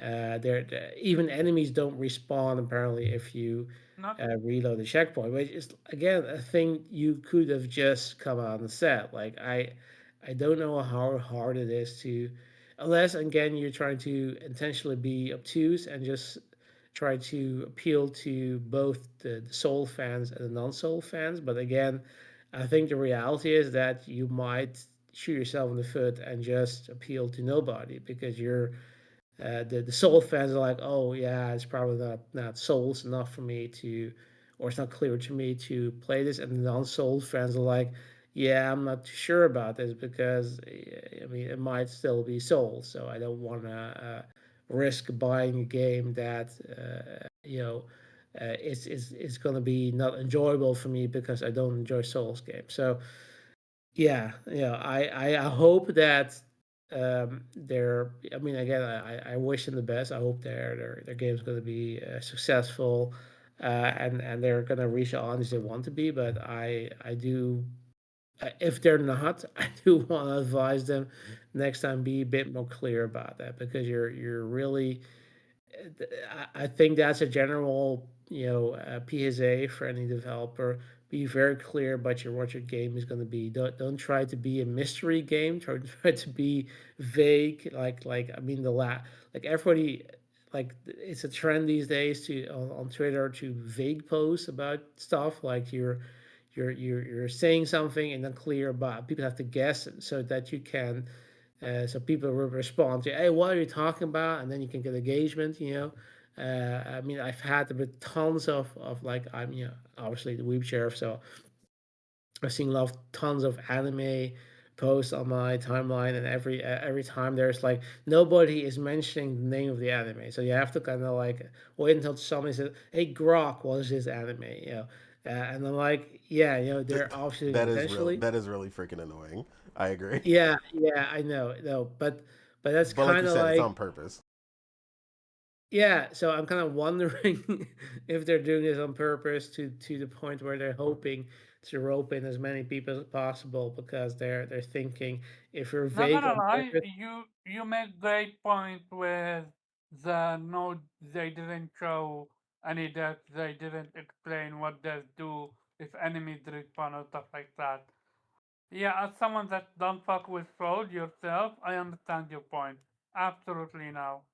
And I don't blame you with this one. You're Yeah, valid. and again, I've done my research, so I'm convinced it's not a Souls game. So I'm not gonna get it because I suspect it's like it's a Trojan Souls game, right? But um, it still hurts it because in a way it kind of reduces my excitement for it because if they said like the not to say play with the previous trailer, I almost was convinced it might have been a character action game because the way the combat looked like. I'm like, okay, if you had done that, if you because I'm a huge fan of character action games, like I love Devil May Cry, I love Bayonetta. So if you had done that, I'm like, yeah, would have been in day one, right? And now I'm feeling like you're kind of trying to appeal to an as broad audience as possible. And the problem is like I mean you have kind of you have like a there is one uh, sort of problem you would have is if you're going to the Final Fantasy route where you're making it too mainstream where it appeals to everybody, where at the end it appeals to nobody, and or you could be very vague about what you're actually or delivering, and then you're confusing people, and your strategy apparently is to confuse people to the point where you're hoping that people will get, I guess, tricked into buying a game or buy your game out of, oh yeah, I'm gonna assume that's probably gonna be my cup of tea. But I think the reality is that you're probably going to end up in a situation where people are like, yeah, I'm not sure about this. Like, I don't trust it. I have like even though you're telling me it's not Souls like, the feeling I have it's Souls like. So I'm not I'm gonna associate this with Souls like games, and I think that's might hurt them in the end. That their market, I don't know if it's deliberate marketing or if it's just the way they're communicating, and they're like, okay, yeah, like we're not used to communicating this way. Like we're not, we don't know how to market this game to a Western audience. And they're like, okay, we're what we're used to just showing you and not telling you basically what you're seeing, and hoping that you're getting into it. And yeah, I do hope it's not gonna hurt him in that sense, that they were they waited too long to be very explicit about what exactly their game is about, and I still really rely on people doing the research, and I hope that doesn't hurt them to the extent that they're that people will ignore the game purely because they're not sure what it is about. Again, I'm I don't hate what I saw. Like I certainly uh, probably will pick this up at some point. It's not a day one for me because yeah, again, if it's digital only, like it yeah, I don't need it to be in PlayStation then, because I'll probably can get it on Steam or wherever for a better price at some point, and it will play better. And there's no difference in that sense because it doesn't offer me the advantage of owning the game physically. Um, and I'm yeah, like it doesn't excite me enough where I'm like, okay, yeah, I need to play this before anything else that comes up, because we've mentioned it in previous podcasts, and this one as well. There's an onslaught of games coming in this this fall. That's just it's insane. There's so many games coming where like I said, Nate, like if you don't have anything you want to buy or have bought or pre-order in this period, like yeah, you're probably have to question, where if you're in the right place, because there's so much. But on the other hand, that also means it's a very crowded place, and for me, yeah, I'm not excited enough yet at this point where I'm say I need this day one. Like there are other games I want to play at the moment that have my interest, and yeah, will probably take precedence when the game comes out, even if it has a physical version. And if it has one, I might, if it has interesting steelbook or whatever, I might pre-order it. But I don't really have interest at the moment, at least, to buy it or play it day and date. So even after showcase. Again, great showcase. I like what I saw. I loved involving Danny Yen. I like that they're clarifying that there is difficult status, which to me is enough to convince me it's not Souls like. But also, it's still kind of lacking in giving full disclosure about what exactly like I said, like I have to look up what's the penalty for dying. Because I think that's still, like, even after seeing that, like even after hearing him talk about difficult settings, to me it was still like, yeah, but still, they still could have difficulty settings and still have the typical Souls like penalty, because that's not going to disappear if there's difficulty setting. So I still have to verify that, and I think that's probably something a lot of people want to know, and I might, if you're not willing to do the extra research to figure it out, you might end up with a lot of people saying, okay, yeah, but I still think it feels like Souls like, and yeah, I'm gonna yeah, not gonna bother with it because it might be Souls like. I don't want to risk it. Don't want to buy something that I know I don't like, because that's not my cup of tea. And again, if you're into it, totally fine. But I'm just saying, like, everyone has a preference. Like you do want to sort of know what you're getting into before you spend money on something, especially when there's a very crowded window where there's other options, other things you could play concurrently, games that coming out this period that yeah are might be worth your attention, but where you might be more certain about, okay, this is for me, right? Um, so yeah, that's my take on the showcase. Cool. Yeah, no, like I said, we had a lot of really good points. That's why I really wanted to hear what you had to say about it. Yep, Um, sure. but yeah, that makes complete sense why you would still be kind of on the fence. I think again, like Hero came in and said, he wants a demo too. So I think a demo would alleviate those a lot of those final thoughts. That was a big thing for me with Absolutely. Stellar Blade. So like it took a state of play, and then I played the demo, and I pre-ordered the game. Yeah. So yeah, it can make a massive difference. But yeah, no, I agree. But yeah, that was everybody's takes for that. Like I said, I'm kind of in line with where Morgan's at. Like I really liked a lot of what I saw. They answered a lot of my questions. But yeah, I agree with everybody. Ultimately, a demo would be that final straw. I think kind of giving people that final idea of, is this really something I want to pick up, especially in the onslaught of games today. It's not like we said. There's not a lack of choices of games to spend your money on. Lord knows I done pre-ordered quite a few, and I'm about to go handle some more. Um, I actually need to go to GameStop and just go ahead and drop the rest of that bread on Onimusha. So secure my fully secure my steelbook, and then it's before that. It's like we said, it's gonna be time for Star Wars, Zero Company, as well as like 3 or 4 other titles.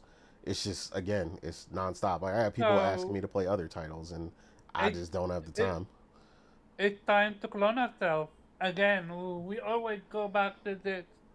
We need to find a way to clone ourselves. There's just too many games.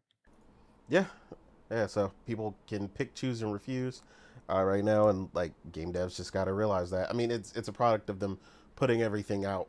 Such a mass amount of titles in a short amount of time. There was definitely some window and some breathing room, between June and early August. Um, but yeah, that window is rapidly closing. Like we said, next week already starts. Like there are 3 major releases on the 27th, and there actually might be more than that.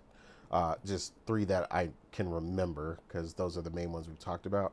But I think there might be even a few more titles that are releasing on that day or during that week. So yeah, it's insane. Help. Um, but yeah, jumping into one of our next topics here. I wanted to, because I want to make sure we get to this, because this is a time specific topic. So I wanted to jump into this first, just because it won't be as long from the rest of us. But I want to let you introduce it, your comments as it pertains to Resident Evil 9 and its global sales, and the discussion that you wanted to have around that. Oh yeah, certainly.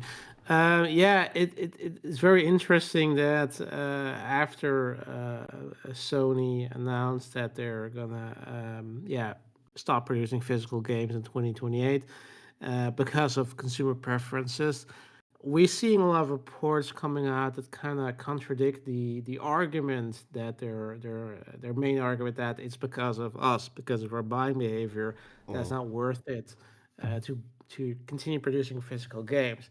Um, Resident Evil 9 is a perfect example because, as reported by major outlets like Digital Foundry and I think uh, Gage Radar or Game the Biz, basically questioned that argument or saying, okay, look at Resident Evil 9, which again, like interesting that Capcom before that came out like, yeah, 90% of our sales is physical or something to the extent, or sorry, digital, and now we're seeing that Resident Evil 9 is across the globe. It's pretty much 50-50. 50% physical, 50% digital, which obviously some outliers like the United States, which yes is the biggest market. And there you can see more 80 70 versus 20-30% split between digital and physical. But in the rest of the world, like in countries like, for example, France, there the majority of people actually bought this game mostly physical. In Japan, the game was bought mostly physical. Uh, yeah, and other markets, like it's very balanced. Like even the UK, like while it was mostly bought digital, the difference was like 60-40 or something like that. So it's very interesting to see that. And related to that, there was also a report from Germany where across the board, most console games were bought physically. So even interesting that apparently there are still PC games bought physically for like 30%, which is quite a surprise for me as well. But it's kind of interesting to see that the entire, and yes, it does make sense because the reports that came out afterwards, like the from Circana, whatever, where like, yeah, yeah, we actually see that like there's a 70 or 80% of the games are in the US, were bought digitally, which kind of is interesting because it kind of shows that it's a very narrowly focused argument where it's like, yeah, it's not really true to make this case across the board, like across the globe. Like there's a significant portion of gamers who still prefer to buy their games physically, and it's not just a very marginalized minority. It highly depends on where you're at. And even for very recent games like Resident Evil 9, there's still a very significant, yeah, it's basically just a 50-50 split. So it kind of throws the entire argument out the window that it's not worth it to continue printing physical media purely because of the gamer preferences. So we clearly still have a preference depending on where you are and I guess what game it is to buy physical. So it again brings it back to what we've been saying, that it's not really about our preferences, that's just distraction, is just a way for them to defend themselves, to sort of put the onus on us as saying, yeah, it's because of what you've been doing. No, it's very clear that they're doing this because, yeah, they figure that with the next generation, their next console with the hardware price is going to be too expensive to cater to the average gamer, to the general audience. So they know that they literally told you that. By the way, they told you that they need to monetize their existing user base, their existing audience, more, which means us, which means the people who will buy their console day one will spend the money on their console.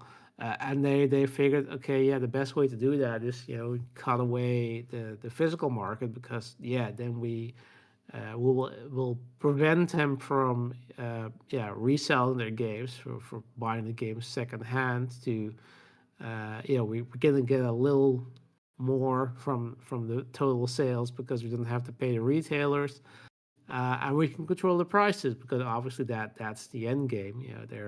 They will have one marketplace instead of having a physical marketplace plus a secondhand marketplace that's competing, whether they want to admit it or not, with their own marketplace, because that's kind of I think the reason why they need to have sales is because they know that their games are more expensive than buying their games physically. And that's a reality. Like I've never, I've I buy games day and date. I've bought a ridiculous amount of games this year. I always buy my games physically, and I never pay the full price. I never pay the retail value that you would buy on the PlayStation Store, because there's competition. There's literally stores that I that I yeah, frequent, that have like these that they literally compete with each other. Like if one has a promotion campaign, the other one will match your prices because they know that people will go to the other guy if they don't match the prices. That's how currently how fierce the competition is, which gets me some great deals. But yeah, that will disappear, of course, if everything is digital and there's only one storefront, and basically PlayStation mandates prices that you can sell there, whether it's a physical case with a download code or whether it's actually whether it's in their own store. Uh, so yeah, I mean it's quite interesting to see that. I mean, again, it's not new. It's not like in the sense that it's surprises me that I'm like, yeah, I know that. Like, I know it was never about the fact that it it wasn't worth it to them. It was we're not no that we as gamers are to blame that we don't buy enough physical games. I think there are plenty of people who buy physical games. I think these numbers demonstrate that. But yeah, will it make a difference? I don't think it will. I think they've made up their mind. I think they're very clearly committed to this strategy. They think that's their the best way going forward. I disagree, not just because I like owning my games, but also because I think it's a short-sighted strategy that gives room to competitors that they didn't really need to concern themselves with. I mean, they literally opened their the basically the door to PC gaming with putting the games on there, and they closed that. But now they're probably deliberately because they're now uh, allowing themselves to be compared, without any caveats. Like we had physical games with PC, and that's I do suspect that is going to bite them in the long run when they launch their next console, and it's going to be all digital, and they're basically they don't really have an advantage anymore. They don't really have anything that they can advertise their console with that makes it distinguished from a PC. Even like yeah, sure, it's probably going to be more not as expensive as buying a comparable PC, but still, I mean, as you know, I've recently bought a gaming PC, and while definitely more expensive than well, probably going to be the cost of PS6, it also isn't as expensive as people would let you to believe. As in, it's not it was a great deal, and it's gonna keep me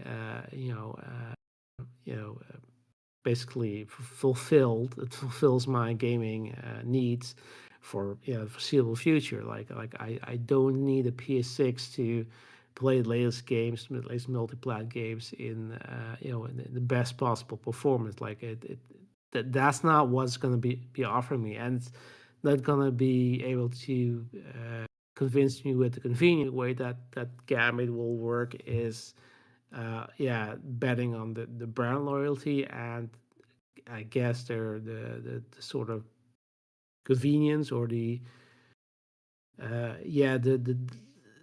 betting that their audience is not gonna be willing to either bother with PC or willing to invest in PC going forward. And I think there's gonna be a reckoning there. I think there's gonna be uh, you know uh, yeah a price to be paid for that. There's probably going to be lower. The number is going to be lower than they expect it to be because of the backlash, and they might result in them having to raise price or whatever they're going to do to meet their targets. Which again, like the entire point of of this topic, I guess, is to highlight that the argument that they were using and that a lot of people were parroting because they kind of felt like it didn't affect them, or they wanted to, I guess, didn't like that people were criticizing PlayStation, resulted in basically being a load of nonsense because the reality is it's really not that that's not really the It's not reason as why they're much of doing it. a yeah, it's not as much of a landslide as they want you to believe. Yeah. I mean, that's why I found it very interesting. That's why I wanted to mention it because it's like, yeah, people are sort of talking about it like that's a fact, that's just a given, that yeah, it's inevitable. But reality shows it's not inevitable. It's not like this had to happen. They're making it It's a choice. inevitable. Yeah, Yeah. yeah, and again, like I mean, again, I'm not being optimistic that they're just gonna say, oh yeah, nah, okay, yeah, you called us. Sorry, we're just gonna Oh revert yeah, course. absolutely not.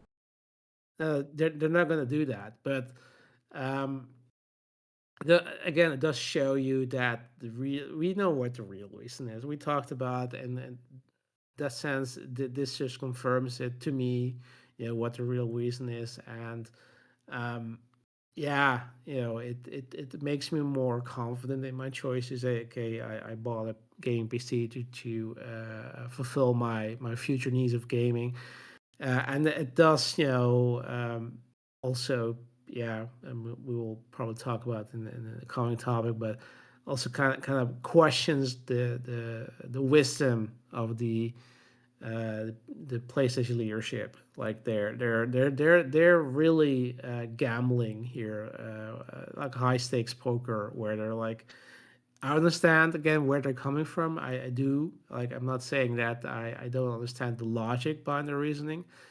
I just think it's very short sighted, and I think it's very like spreadsheet management, but not in a way as in because I think that argument is also used, but not like a yeah, physical gaming is so insignificant that doesn't really merit to include a disk drive or produce physical games.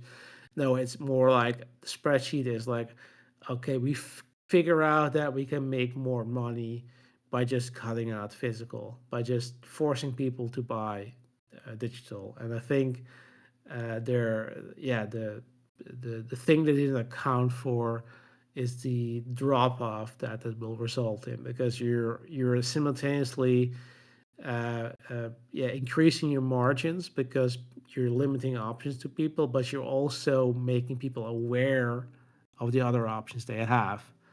And I think there's going to be that's going to be the question. What's going to outweigh what? Like, what is their gamble going to pay off, and that's going to drop off of their player base is going to be, you know, not significant enough for them to that they can make that up with the increased margins they make on their existing, the increased monetization of the existing user base, or is it going to be more than they anticipated, and which means that any gains they were hoping to get from this strategy is basically just going to be nullified by the fact that people are just going to at the very least, going to be on the fence with the next PlayStation, because they're like, okay, yeah, what do we need this for? Like, not gonna spend that money just to not own my games, right? Like, I might invest that on again, like, yeah, sure, if you want to play your games at their highest resolution, have like the like a 5090, that's gonna set you back probably a lot more than buying a PS6. But I mean, a 5070 is not that expensive at the moment, so you could it might be probably around the price that the PS6 is going to drop. So, and we'll probably sell outclass it. So, I don't think getting into PC at this point in time is a bad strategy, considering their strategy. And yes, you will still need the PS6 to play the great exclusives, but I mean, as we will probably talk about in the following topic, is they haven't really been doing a great job about it in that as well. So yeah, so they're I guess their only saving grace in that matter is that their competition, in particular Xbox, is doing so bad that they kind of were able to get away with it. They were so bad that um, they were looking good by comparison. but there's certainly as we've seen in the last weeks, but especially this week, mistakes made that had consequences that have yeah put into question the wisdom of the leadership. And yeah, I'm worried, at least if they stay the course, that their advantage that they have will diminish, that they will you can see that with Xbox, the consequence of not having great exclusives, of not having a timely release window for exclusives, and not really offering a competitive advantage. And yeah, they obviously they realized that putting their games on PC wasn't a great strategy. It kind of hollowed out their brand, so they stepped back from that. But yeah, we now know why they did that, know why they felt the need to do that. But it's kind of like sort of the Streisand effect, right? That you're pulling back, and then you announce that you're going to pull back from physical. And yeah, we are, we people have more than two brain cells, so we can put two and two together. Realize, okay, yeah, so you clearly did that because you were anticipating that people were like gonna question, okay, yeah, why do you need PlayStation? I can just wait until those games drop on PC, which now they won't. So that's why you need a PlayStation. But yeah, yeah, I'm kind of questioning the wisdom there, where I'm thinking that more people might switch to another platform, whether it's PC or another console, and just say, yeah, PlayStation for the exclusives, but everything else is gonna just go to whatever platform I prefer, which means the bulk of their revenue is not gonna go to them anymore. Yeah, I hope for them I'm wrong, but I do have a feeling that it's going to be more significant than they anticipate. And again, yeah, this news, this reporting throws more, at least shows me more that I was right, that this is not about physical, being irrelevant. It's about uh, well, greed, or at least their fears that the next generation is going to be bad, in a sense, because of the way the hardware prices are going. That they feel the need, that they need to do this to make sure that they, well, whatever, meet their targets, sales, revenue, whatever their motivation is there. Um, yeah, I think these numbers, aside from showing that this is not really showing the yeah, basically the bullshit in their arguments, also might make it the effect more significant than they would have hoped. Because yeah, they're hoping that all these people will just convert to digital gamers. Yeah, I wonder if that's an assumption you can make, or if these people will across the board have decide to do some, go to a different route. And even if it's just out of feel of being slighted by PlayStation, I like, yeah, I'm not gonna go with PlayStation next generation, because I feel like they took away something from me, and I'm not gonna reward them with that. So maybe they're gonna go with Switch too. Though I obviously wouldn't recommend it for the next gen games, but I mean, PC obviously is a very viable option if you're if, if you don't really get any physical games anyway. Um, so yeah, that's basically my take on it. Cool. Did anyone else have anything they wanted to add on that topic? We beaten Oh it to no, death. I yeah, just want. Yeah, go ahead, Morgan. no, you're good. I was just gonna say, yeah, we pretty much wrapped it up Yeah, Yeah, we beat perfectly. to death. I yeah. just want. I wish companies were how do you say this upfront. Don't lie to us. Don't mess with that. Just give it to us straight. Be honest. I think if they were honest, uh, we would not have this notice movement, in my opinion. Yeah, there's a lot of stuff that obviously needs to be handled in a lot of different sectors of digital rights and a bunch of other things. But yeah, no, I agree. They definitely skewed that uh, to try and hide the numbers that show, like you said, quite the opposite. Like Um, we're not kids, you know. Like people can do their research. Like it's literally in the open. This was so frustrating.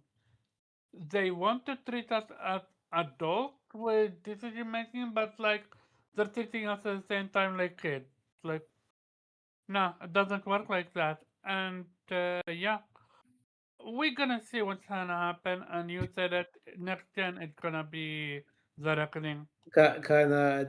Sorry, I don't want to prolong this topic, but just because I think we skipped that in previous podcasts, the arguments made by Capcom and Square and I think Take Two, but like, yeah, we sell 89% of our games digitally, which is kind of put into question with the latest numbers for Resident Evil 9. But it is interesting that this sort of comes out after. But I do applaud whatever outlet came out and reported on that, because that's actually doing your research, is actually showing journalism, because you're not just aping whatever the corporation is telling you and just take it as fact. You're actually fact checking them, and this is interesting because you can also kind of tell, because there are a lot of major outlets have these opinion pieces, where they're like, oh yeah, going all digital isn't as bad. Like maybe games will get cheaper. Like yeah, I got a bridge in Brooklyn to sell you if you believe that. But it's very clear that there is a concerted effort by probably Sony, that because there is nothing stopping them from uh, uh, you know, you know, putting money to op ads from all. Basically, it's an opinion piece, so it's not actual, a news article. So they can just spend money on that and have somebody write an article in favor of their decision. And I think that's similar to what these major publishers do, especially Take Two. I mean, obviously we can sort of disregard or whatever they say because they've made a massive marketing deal for GTA 6, and literally GTA 6 is the test case basically for them to, yeah, no, we're going to go all digital. And obviously they're going to be proven right in that sense, because this game is going to sell gangbusters, which, yeah, I mean, they're sort of stacked the deck there, so it's not really surprising that that game is going to be massively successful, not going to suffer any consequences from this decision.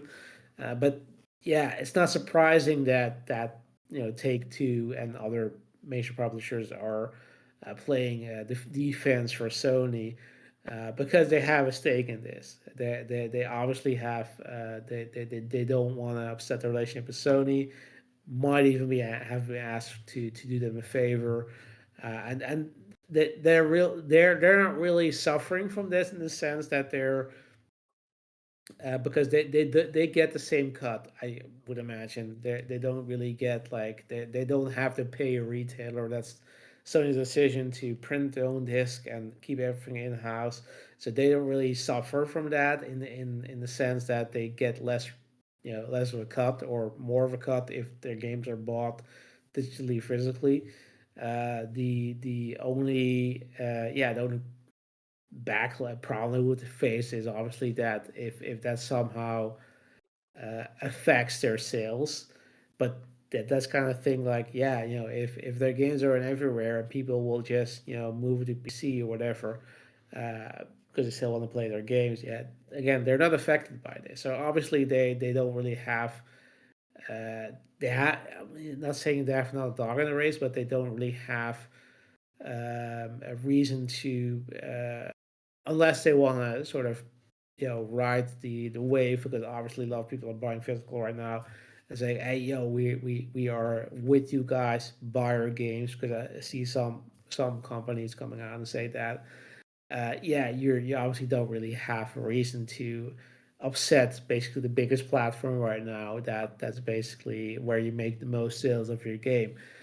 So I wouldn't put too much stock in that because especially considering that they're also not really being very explicit in okay what do you mean like your sales what are you talking about, are you talking about all your games or your games that are both available physically digitally, are you talking about revenue or actual units sold. So it is very very fuzzy and again deliberately so because they don't really want to throw basically fuel on the fire and upset their partners, which again I can understand from them why you wouldn't do that, but that also means I'm not really gonna put a lot of stock in statements like that because in the end, like you obviously have your business to protect. You're not really, um, yeah, you don't you're not really hurt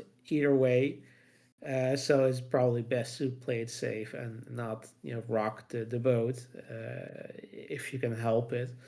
But also it's not really something that we would state as okay this is sort of a argument in favor of what PlayStation doing, right? And again, like we just discussed, clearly the numbers show something different that's not really in line with the story we've been told so far. So yeah, so I wouldn't really put a lot of stock in that. Like it tells something, but not necessarily the story that they're telling. It's just kind of like read between the lines, read what they're. Ask yourself why are they coming out and saying that, like when they don't necessarily need to. Like obviously, you didn't really need to come out and say that on PlayStation. Just basically was digging their own grave or had a fuck up and we're trying very hard to pretend they didn't say it, and go on as business as usual. If anybody comes out in defense of that, that's like has a relationship with them, you probably can assume that they're doing that out of their own self interest, not necessarily because of some I don't know altruistic need to set the record straight. Because yeah, why would you? The best thing you could do as a publisher at this point is either be quiet, or be supportive of it and sort of ride the coattails, or if you have a very distinct investment in PlayStation, the relationship with that, to be supportive of them. But whatever you do, there's clearly some sort of reason behind it. It's not because they like to speak truth or whatever. Like they in it for making money. So obviously there's there's a reason for whatever they say. So as long as you keep that in mind, and that counts for everything, you will be fine because you will be able to discern uh, what they're actually what they're saying, what they actually are saying, or why they're saying it, and what it means, why they're coming out right now and say these things. Uh, you know that's just the way this industry works. Which is not per se a judgment against it. It's just it's just how it is. Yeah. So yeah. Sorry to take up more of your time, but at least yeah, we technically covered two topics. Yeah. I mean, well, yeah. I mean, we still got to do the Horizon thing, but Oh, but um, previous topic. Yeah. yeah. So yeah, moving on to our next topic here. Horizon Hunter Gathering is pivoting, as announced by PlayStation, from a live service to a co-op title after the negative reception. After several betas that they had, me and Morgan, I know at least participated, um, and we did actually enjoy it. We enjoyed what we played once we kind of got um, the flow of gameplay. But I mean, I did ultimately state that I noticed part of the issue for me was things felt kind of held back because of the live service element. Like when companies keep doing these live service games, they keep trying to incorporate all these different currencies and all these roadblocks for progression to try and slow you down and make you spend as much money as possible, and like it just wasn't there. Like again, everybody wants the Fortnite effect where they could convince people to buy, 60 different skins and costumes and all that, and it's like every game is just not built that way. And just like you want that effect, but you don't have the ability to, you know, to have that happen. Um, Again, like I said, we enjoyed what was there, but honestly, I feel like this is a much better route for them based on everything that I've seen. I think having it co-op and not having all these false or unnecessary systems in place to block you from getting to the other progression tracks in the game, or leveling and things of that nature. Again, we've said when companies change things to live service, it artificially affects the gameplay, the leveling system, and all these other core elements that can create frustration instead of enjoyment in a lot of these titles. And obviously, I think they clearly saw the way people were engaging with the content, and realized the issues they were running into. I'm glad they seen it early on, which kind of, at the very least, shows me that they're potentially at least paying attention to the reception of these things, for them to be able to notice that rather than just forcing it the way that they had prior. Um, so hopefully it's a sign of better things to come, as they stated, where they were being more careful with some of these live service pushes and stuff. And as we had mentioned further in the topic, similarly, Intergalactic could have already been here if Naughty Dog hadn't focused on the Last of Us live service game, and they had noticed that those issues earlier and canceled the title earlier, which ultimately has brought people into question further what is kind of going on from PlayStation and those in charge. Like somebody said, if it's not Herman or not on him alone, then who else is it on? Because as somebody stated, he was in a higher position at one point, was put in a lower position following thereafter. So it's like, who's really running some of this stuff? Obviously, it was heavily known that he was the main one really pushing the failure that was Concord, and whatnot. So after seeing all this, and hearing how they're making some adjustments in this regard, are we kind of confident in them going forward? And like, what are we thinking as far as Horizon? And this one, I'm going to go to you, obviously, Morgan, because you played it with me. Is this something that sounds like a much better experience to you, as it does to me after what we played? Yeah. So yeah, like Anit said, we got to play the closed alpha of the Horizon, whatever the fuck it was called. I can't remember what the name of it was. It was all right. Like, it was straight. Like, it wasn't terrible, but it wasn't anything like groundbreaking, and there wasn't anything there that I thought, yes, this will be the game that millions of people will play, and this will be the thing that generates money and that live service push that PlayStation wanted, right? It just seemed like a really kind of generic style game. Like, it had some elements, like I said, it was fun, but it was mostly fun because I was playing with friends, right? Mm-hmm. And there was nothing about it that I thought was like, yeah, this is it. This is the game for PlayStation. Um Sure, yeah, I'm happy that they figured that out, but at the same time, I'm still pissed off that they did this anyway. Like, I don't Yeah, feel I like get this that. was necessary at all to do. And now they wasted a bunch of resources and time, and now they have to pivot into some kind of co-op thing. Cool, I guess. But at the end of the day, the fact that the entire Guerrilla team was working on this, which was something I didn't know, which is fucking insane to me, because I'm like, Wha why?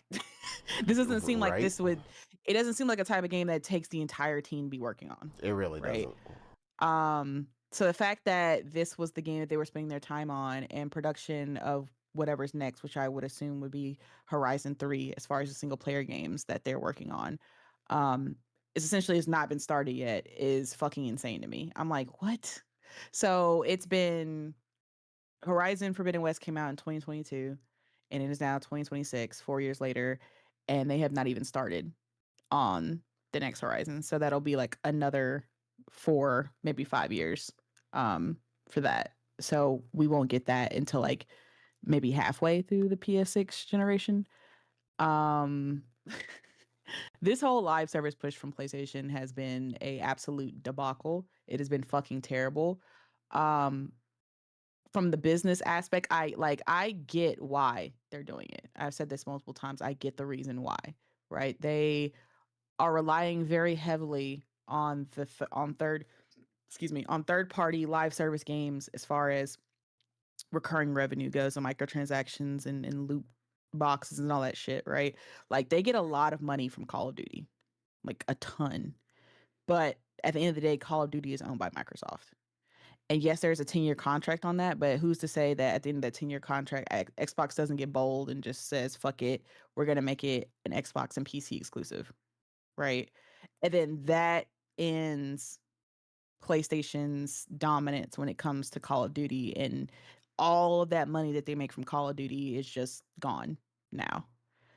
So they have to prepare for a future in which that happens. Now, it's not saying that that is 100% going to happen, but it's your job as a executive for these companies to prepare for the future, right? You have to prepare for all contingencies, and that is a possible contingency that could happen where Call of Duty could eventually be stripped away from PlayStation. And so they have to prepare for that by trying their darndest to make some type of live service game that will appeal to the masses, and more importantly, be profitable enough for them to, put in microtransactions that people will actually want to pay, right? Whether it's cosmetics, guns, weapons, whatever, right? They need some type of game that will be a hit for them, that it may cost a lot up front, but it'll take very little, as far as it'll cost very little for upkeep,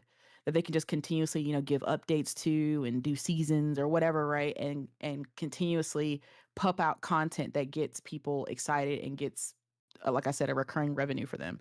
So I understand the business side of why they are continuously doing this, even though they failed, because again, 7 failures are terrible.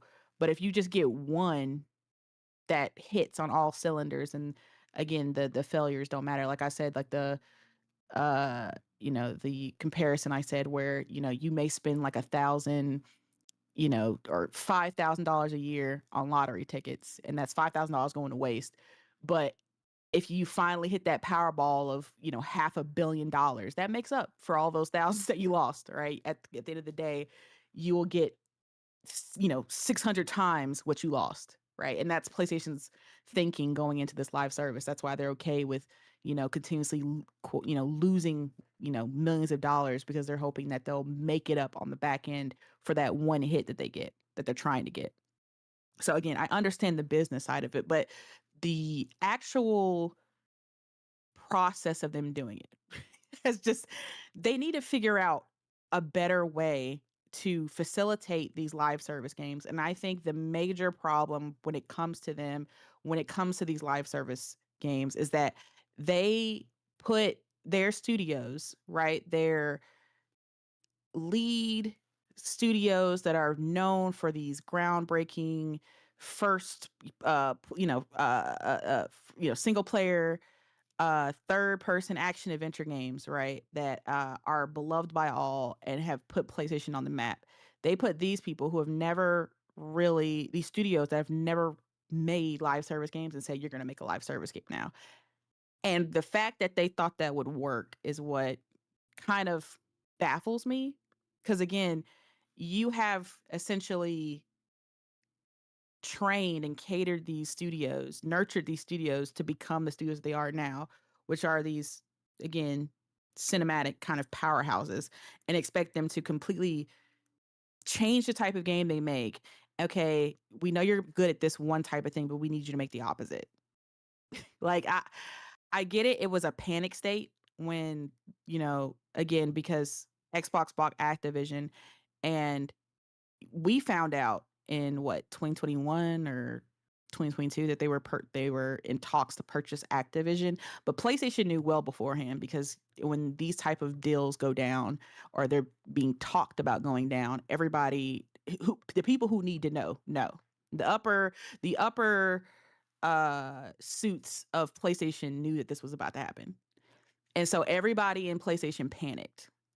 And this is when Jim Ryan was just like, okay, it's all hands on deck. I need every single person here to start making live service games, because there's a potential Microsoft is about to buy Activision, which owns our number one kind of selling game that gets us like the most money when it comes to COD, like as far as microtransactions and things like that. And there's a possibility that they could take that away. Like, I'll try to argue with the courts and, the the FTC, all that stuff, to prevent it. But this is a possibility that could happen. So we need all hands on deck. We need everybody working around the clock to try to figure out some game that could be a possible replacement for the amount of money that we're about to lose if COD is taken away. And it's that panic that kind of reverberated all throughout PlayStation and made all these studios stop what they were doing and completely change their entire way of making games. And even though that happened and it started in to be honest, started in 2020 when The Last of Us, when Naughty Dog announced that they were not doing the normal online version of their game that they usually do, and that, don't worry guys, we're actually gonna do a separate thing. It's gonna come later. You're gonna love it. It's gonna be big. It's It's gonna gonna be bigger go than it big. ever was. Yeah, that was the kind of the hint. That was the start of it. That was the light, the match, right? That was struck, because that was the point in which the upper echelon of PlayStation put the word out that, okay, you guys need to start doing this shit. This needs to be live service. We can't just do a attached multiplayer anymore that doesn't make us money. You know, we have to do. We need money coming in. And so Jim Ryan sent the orders out, and again, it reverberated all through PlayStation. Everybody panicked, and it made everybody just switch up. And now we're still, after 6 years, still feeling the effects of the decisions that were made, back in 2020, with this whole shift to live service. And yes, PlayStation has canceled a lot of their live service projects before they have come out. Like, I think they canceled 15 of them internally that we don't know about. So yes, they have been making some improvements. They have been seeing that, okay, the way that we're going about things isn't correct. We have to kind of change how we're approaching live service, right? And then they've started to, you know, reassure people that they're still focusing on single player. They started pulling games off of, or not off, but they started, once again, keeping their single player games for PC. They started pulling back and doing certain things. But at the end of the day, the need for the live service is still there, and it's still affecting PlayStation's first party. And that is where I just, vehemently disagree with how PlayStation handled this. This should have been, a second party and third party kind of push, right? Kind of how they handled with Helldivers, where this was an outside team that, that was familiar with making multiplayer games. And then they came in with the IP that PlayStation owned, and then they've made a game, right? And that game turned out to be successful, Helldivers 2, right? Which they just recently announced that they sold, what, like 20 million or something like that. They Thank you. Yeah, it was a huge amount. No, they need more. But and it's not successful enough because there's not really microtransactions in Helldivers. So these are just kind of basic sales. Like, yes, there you can buy shit in my Helldivers, but you can also earn it by just playing. And I don't think people are going in droves buying from the store in Helldivers 2. I don't think that's a thing. So that's not really, and on top of that, they fucked up because they didn't even believe in the game.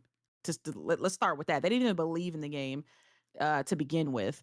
They barely did any marketing for it, and we're surprised by how people were pulled in by it. We're surprised about how much players loved it, which is again surprising to me because the first time I saw it, I was like, "Oh my god, this is gonna be a hit. This looks fucking fantastic." Yep. That's my point. They're like PlayStation. They're great at picking out single player games that are going to be hit. It's been tested. It's been proven. They are very good. They have a great eye when it comes to single player games. Right? They can pick out the good ones. They're good at partnering with third party to try to get like exclusive single player games, like something like Phantom Blade Zero, Kana, Stray. Games. They're really good at picking out single player games. But when it comes to live service, PlayStation has literally no taste whatsoever. Like they equate, and the problem is, I think with PlayStation, when it comes to picking out live service games and picking out the games that are good, I think that the issue is that they look for the traits that they would look for in single player games, in live service games. And what I mean by that is that, for example, when it comes with Herman Hulst, when it came to fucking Concord, you know, it seemed that he was very impressed with the fidelity of the game and how good it looked, and the visual aspect, the stuff that people would care about in a single player game, right? He put priority on that. And we saw how, supposedly how huge the budget was for this game, and he assumed this was going to be the next Star Wars, but they didn't really care at all about like the looks of the character models, which is, when you're making like a hero shooter, let's be honest, people give a shit about how the characters look. You don't have to care personally, but hero shooter fans, when it comes to the characters that they pick, they really really give a shit about how they look. So if you make characters that are very plain, very homely, it's already going to be a turn off for that base. So they didn't really, again, that proves they didn't really know how to cater to that particular base, right? It's the reason why, you could say it's gameplay for like games like Overwatch and Marvel Rivals, but let's be real, like it's about how the characters look. Motherfuckers like to goon on these games. Okay, let's just be real. All right. So if you don't make anything goonable for a hero shooter, it's already going to be turned off for the people who buy these games. Okay, this isn't about me. I don't give a shit personally, but I'm not a hero shooter fan. Okay, those fans, that's what they care about. And so that was already a turn off, but you not doing that. And then of course, I can't speak on the gameplay. I didn't play it, but from what I heard, it was fun.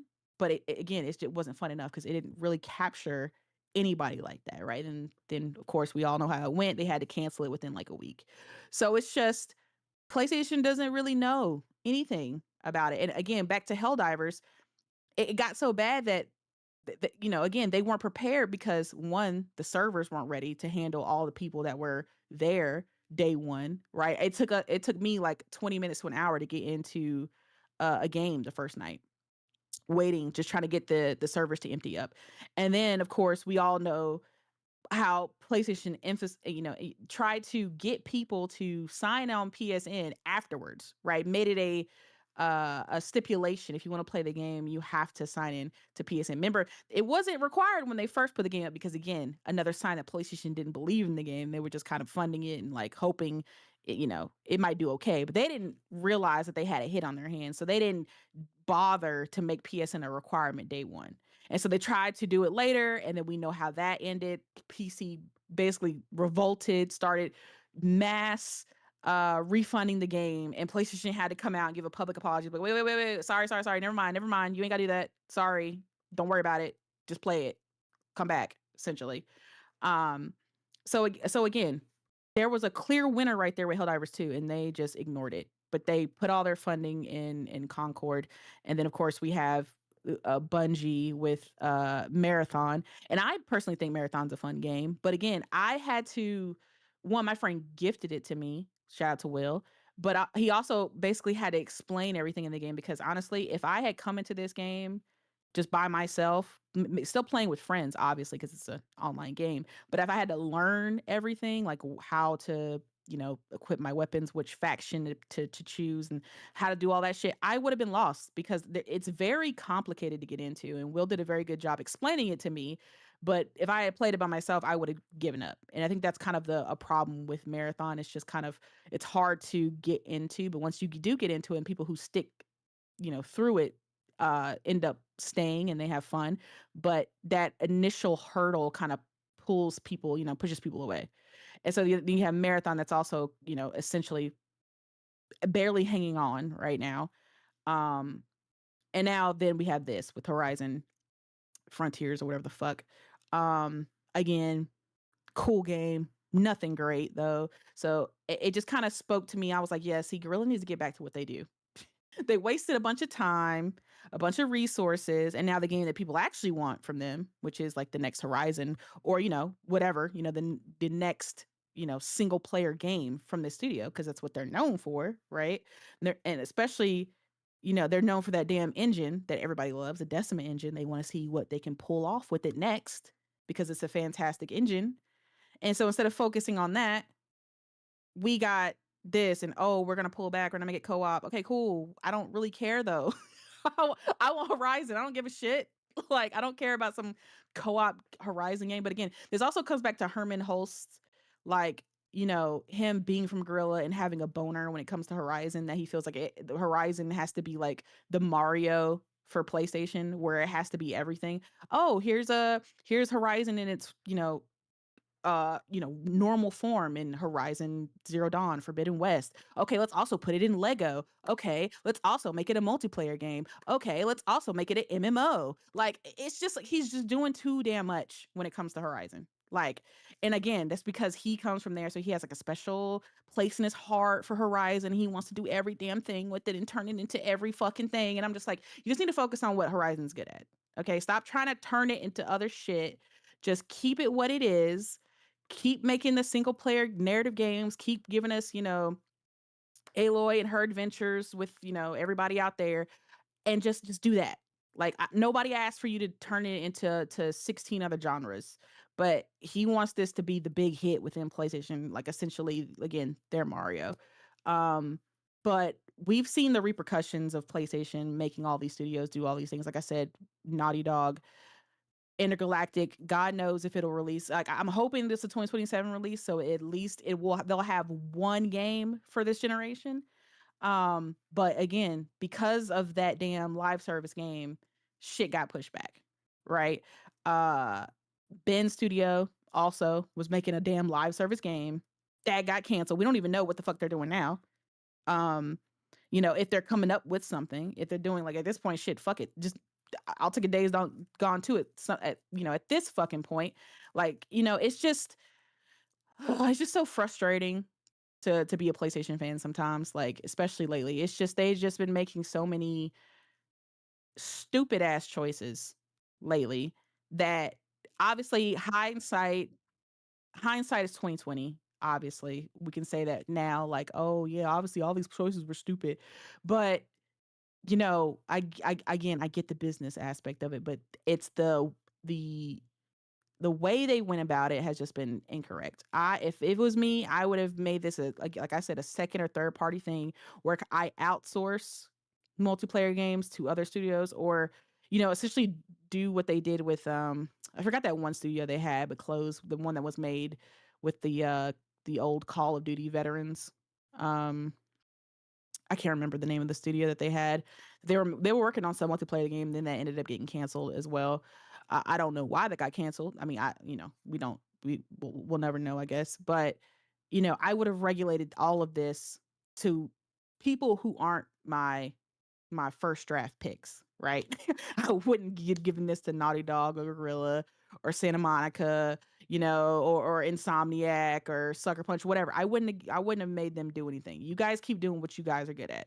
We're gonna bring in outside help to get the live service stuff done, right? We're gonna give it to people who are experienced in live service. We're gonna maybe buy a studio that's known for making live service games. Maybe obviously not something on the scale of Activision, but some other team. There's plenty of motherfuckers out here making live service games. Get one of them, right? And it's just like, you would think that with PlayStation's association with Marvel, that they would have been the ones to be smart enough to make a Marvel Rivals. Like, you want a hero shooter and you have a good association with Marvel already. Marvel Rivals could have been something that you guys did, It right? could have. But again, PlayStation lacks the foresight. That's what I'm saying. They lack the foresight. And honestly, I don't think the character designs would have been as cool as they would have been. If it wasn't the current team making Marvel Rivals, PlayStation probably would have fucked that shit up too. So you know what? It's fine. They don't need it, you know. So yeah, I just this again, this whole movement for PlayStation has just let's be real, has not worked out in their favor. It's been terrible. It has not been going well. They only have again one success, and it's Helldivers, and they didn't even know it was going to be success. They weren't really rooting for it. Um, Outside of that, really nothing has panned out. People keep asking for like, oh, Destiny 3. That could have been an easy one for PlayStation. I'm like, Definitely would not have been. mother motherfuckers, like y'all motherfuckers who were playing Destiny weren't even really supporting Destiny. Like they weren't really buying shit in it. Destiny had been going down here for a while, and the Destiny players were complaining, but now all of a sudden you would believe in them if they made a Destiny 3. Like, come on, bro. Like, and the fact Destiny 3 would have cost a fucking arm and a leg. Like Destiny is one of those games that looks immaculate, right? Imagine, because Marathon was already expensive and it's nowhere near as big as how Destiny was. And I mean, I'm talking about in terms of like the actual game, like all this, you know, the amount of plants and shit, like all that shit that was in Destiny. Imagine it in a 3 with the fidelity of Marathon. It would cost them it would cost PlayStation so fucking much. I don't think they would get that in return, no matter how much Destiny fans scream and plead and cry and say, bring it back, bring it back. Y'all wouldn't support it for real like that.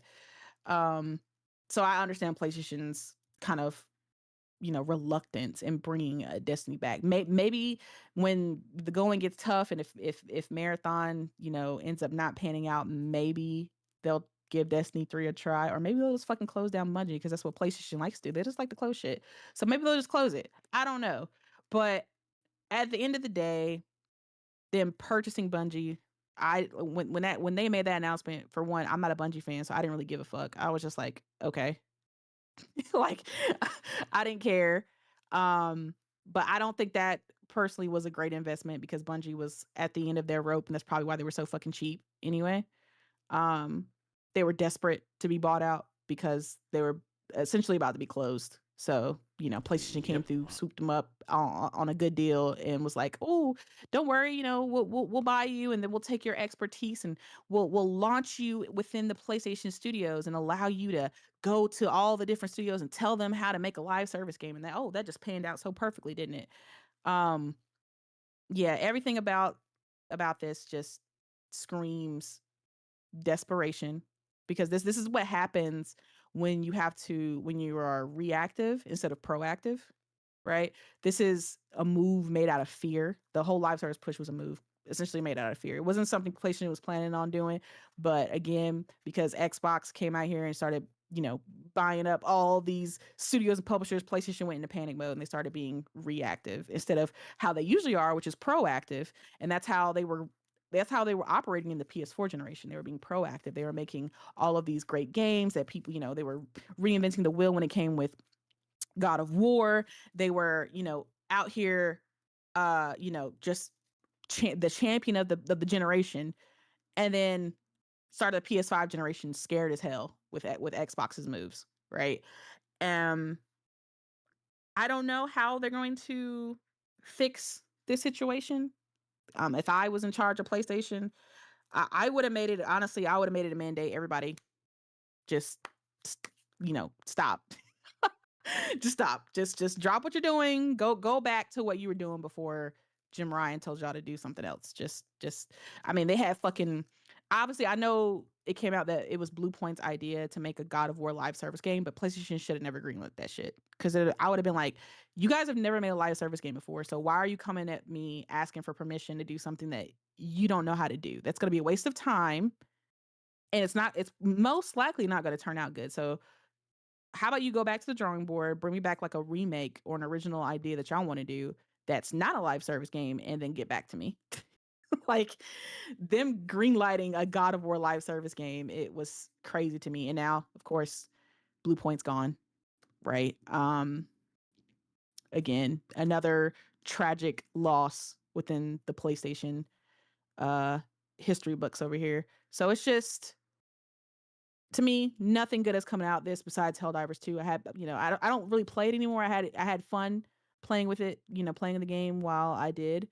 But aside from that, what benefit has come out of this entire endeavor for live service from PlayStation besides games that we really want getting delayed or canceled or just not coming out at all? Like, what benefit has arisen from this? Nothing. Yeah, I agree. PlayStation just losing a bunch of money and then making PlayStation players essentially make up for that loss by increasing prices of like PS Plus and accessories and things of that nature. So we're making up for the fact that PlayStation fucked up. So I don't give a fuck about this co-op shit. Like, I don't care. Like, honestly, I personally, if it's up to me and they ask Morgan, what do you want us to do? I'll scrap that shit and work on Horizon 3. I don't give a fuck about no co-op experience. Well, wait, to be fair, we like co-op experiences, just not that I like one. co-op experience, but I don't want that from them though. Yeah. Like, especially if the whole team is working on this thing, because they're saying, oh, we it's, oh, we have to start over essentially. Oh, we have to take stuff out and we gotta, like, because if it's a co-op experience, is it going to be the same foundation of what Horizon Hunter Gatherers was, or is it like, oh, we're starting over from zero? Or is it like, oh, okay, we had this certain art style, but we're kind of going back to what Horizon looked like, with the gorilla engine and everything like that? Because I think they're using Unreal for hunter gatherers. So it's like there's just so many questions, and I'm just like, I know it's gonna be a loss financially, and as far as time goes, you wasted time. I don't give a fuck. Scrap that shit and go to Horizon 3, bro. I don't care. I don't care. Like, when it comes to PlayStation Studios, I want y'all to do one fucking thing. Like, and I'm not saying you can't try new stuff, and I'm not saying you have to stick to the same fucking IP. Like, if they don't want to make Horizon 3, make another one. But I don't want to see y'all making live service games, making, I'm cool with co-op games. It's fine, but it's like, I don't have the faith in that they'll make a decent co-op game, because they could barely make this live service game work. So I'm like, I don't know, what would the co-op game even look like? I don't know. So it's like, just go back to making a single player, bro. That would be my order. I'd send out a mass email to all PlayStation Studios. Go back to your original programming. Like, fuck all that live service shit. Go back. We'll make other studios. We'll buy some people. We'll buy other studios. We'll make someone else figure this shit out. You guys do what you're good at. I don't know. That's just me. I don't know. This whole thing, again, is just pissed me off. I get it. I get why they're doing it. I understand they're going to have to keep doing it. Yeah. But you're making the wrong studios, make these games. And that's what's pissing me off. I agree. Wasting a bunch of time and resources. And then end up, like you said, either canceling or having to constantly revamp these titles. Like, what benefit has come out of this? Nothing good has come out of this whole endeavor at all. No. Like, it's just pissed PlayStation gamers off. Yeah, because we could have had so many more single player games. Yeah. We could have had, oh god, we could have had a good factions in 2020 or 2021, right? Where motherfuckers are still playing it now. It's like obviously an updated version of what The Last of Us, 1's factions was. But it was fun, and it didn't need microtransactions, just a nice, fun co-op attachment, a lot, similar to Legends and fucking Ghost. Just a fun fucking time. But instead of that, PlayStation was like, no, we're gonna make this bigger. We need this to be something else. And because of that one decision, we could have had Intergalactic already. Naughty Dog could have been working on the next fucking game. Could have been halfway through another fucking game already. And we could have been waiting for the announcement. We, Gamescom is next week. We could have seen the trailer for whatever the fuck was after Intergalactic. Facts. But because of this one fucking decision, we gotta wait till 2027, maybe, to get Naughty Dog's first game of the generation. That's not a fucking remake or a remaster. I don't know, man. I'm whatever. I do not blame you. I mean, you gotta let it out. You gotta let it out. There we go. Omar, How did you feel about all this, sir? Yeah, so Morgan is making a lot of good points. At some point, it's uh, a lot demoralizing. Like, Yeah, you get tired of it. PlayStation, get your shit together. Like, Morgan, I'm not gonna reiterate everything that Morgan said, but not gonna lie, she made phenomenal great points, but it's just like PlayStation, you had one job. How can you suck so much with just one job? It's it's yeah, it's frustrating because Morgan talked about like we could have had the next game uh, outside of um Intergalactic. So I'm like, so you play Tekken, you're not. Yes, you're learning, but at the same time, you're not learning. Like you you don't have the vision. I'm sorry, like PlayStation, you're phenomenal when it comes to single player games. I'm I'm gonna make people mad now with the whole thing with one and done games. You know how they call them? Like you are phenomenal at that. Stick to that. I get it. Activision, blah blah blah. But like you are literally destroying your fan base. You're destroying yourself just for a chance of glory. A glory that might not even happen. So yeah, PlayStation need to wake the fuck up. That's what it needs to do. And look, sadly, I don't think they're gonna do that. They're just way too stuck in their own self to think. Like with Hunt Horizon, we yeah, I'm so angry about Horizon because I really truly wanted Horizon 3, and we're sadly not gonna get this one up until God knows when. So it's frustrating to no end with that. And yeah, PlayStation, fuck you for this one. I'm legit pissed. And Morgan said it could have went out and bought a studio or nurtured a studio if you don't want to buy. Um, it's yeah, and the biggest problem is they did it with all close to all of their studios. Literally every single big studio is making multiplayer game and live service game, including Insomniac. We saw that leak for that Spider-Man. Like, put like that shit looked phenomenal. Put money, invest money in that game. I know it's licensing and stuff like that, but like, at least that shit looked phenomenal.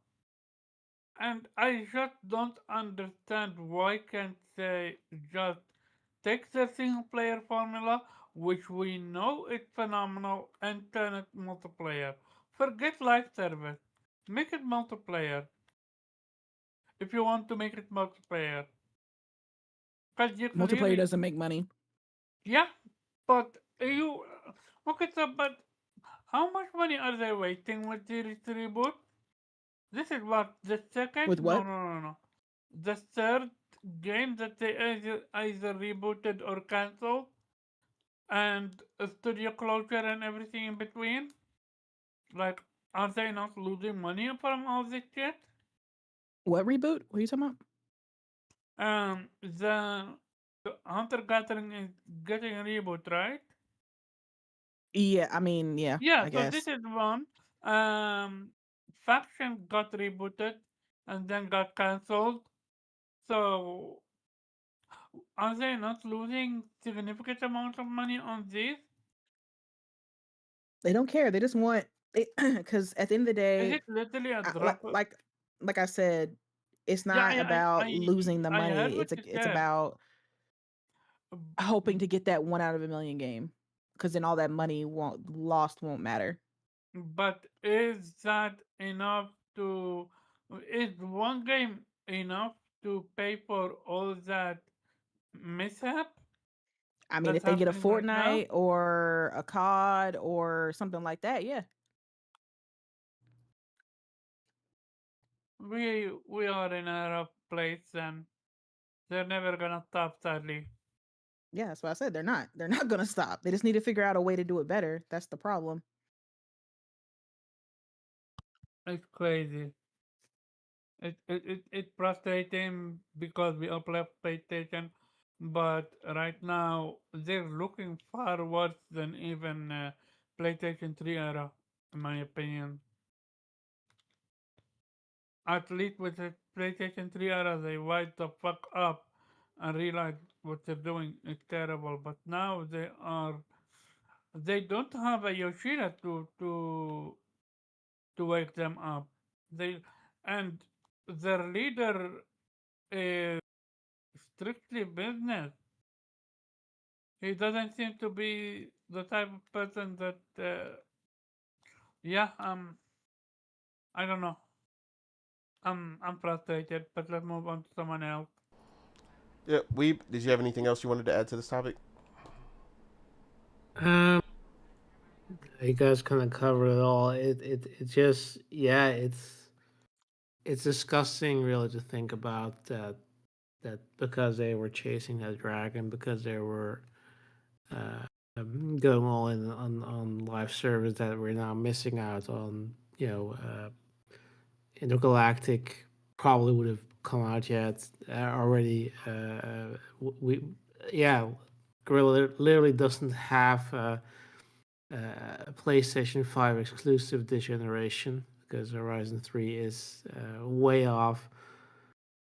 Yeah, it's really sad, and yeah, it puts into question, the competence of the leadership. Like I generally like I mean, being a fellow Dutchman, I've maybe been a bit defensive about Herman Hulst because I'm like, okay, dude was probably just dealing with choices made by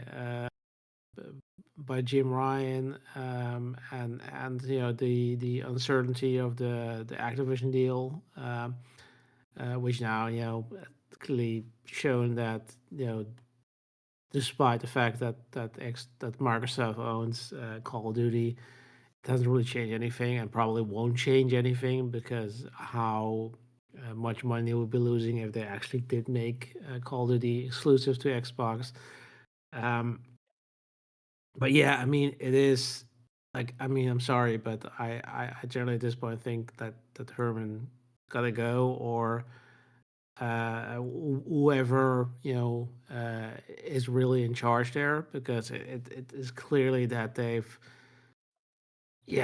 really don't know what they're doing. They're clear in over their heads. They have tunnel vision or whatever is symptomatic of their or the cause of their symptoms. Like they're just burning goodwill, and their saving grace is really, that Xbox fucked up even more this generation, that they didn't really have any competition, and that they didn't know what to do. That they're now pivoting again, like they realize how much money we're losing with Xbox, and I'm not confident that they're gonna produce any kind of real competition next generation, which is clearly why they're doing what they're doing, and they can do whatever they want, and they're not getting any pushback, or at least not any significant consequence of that.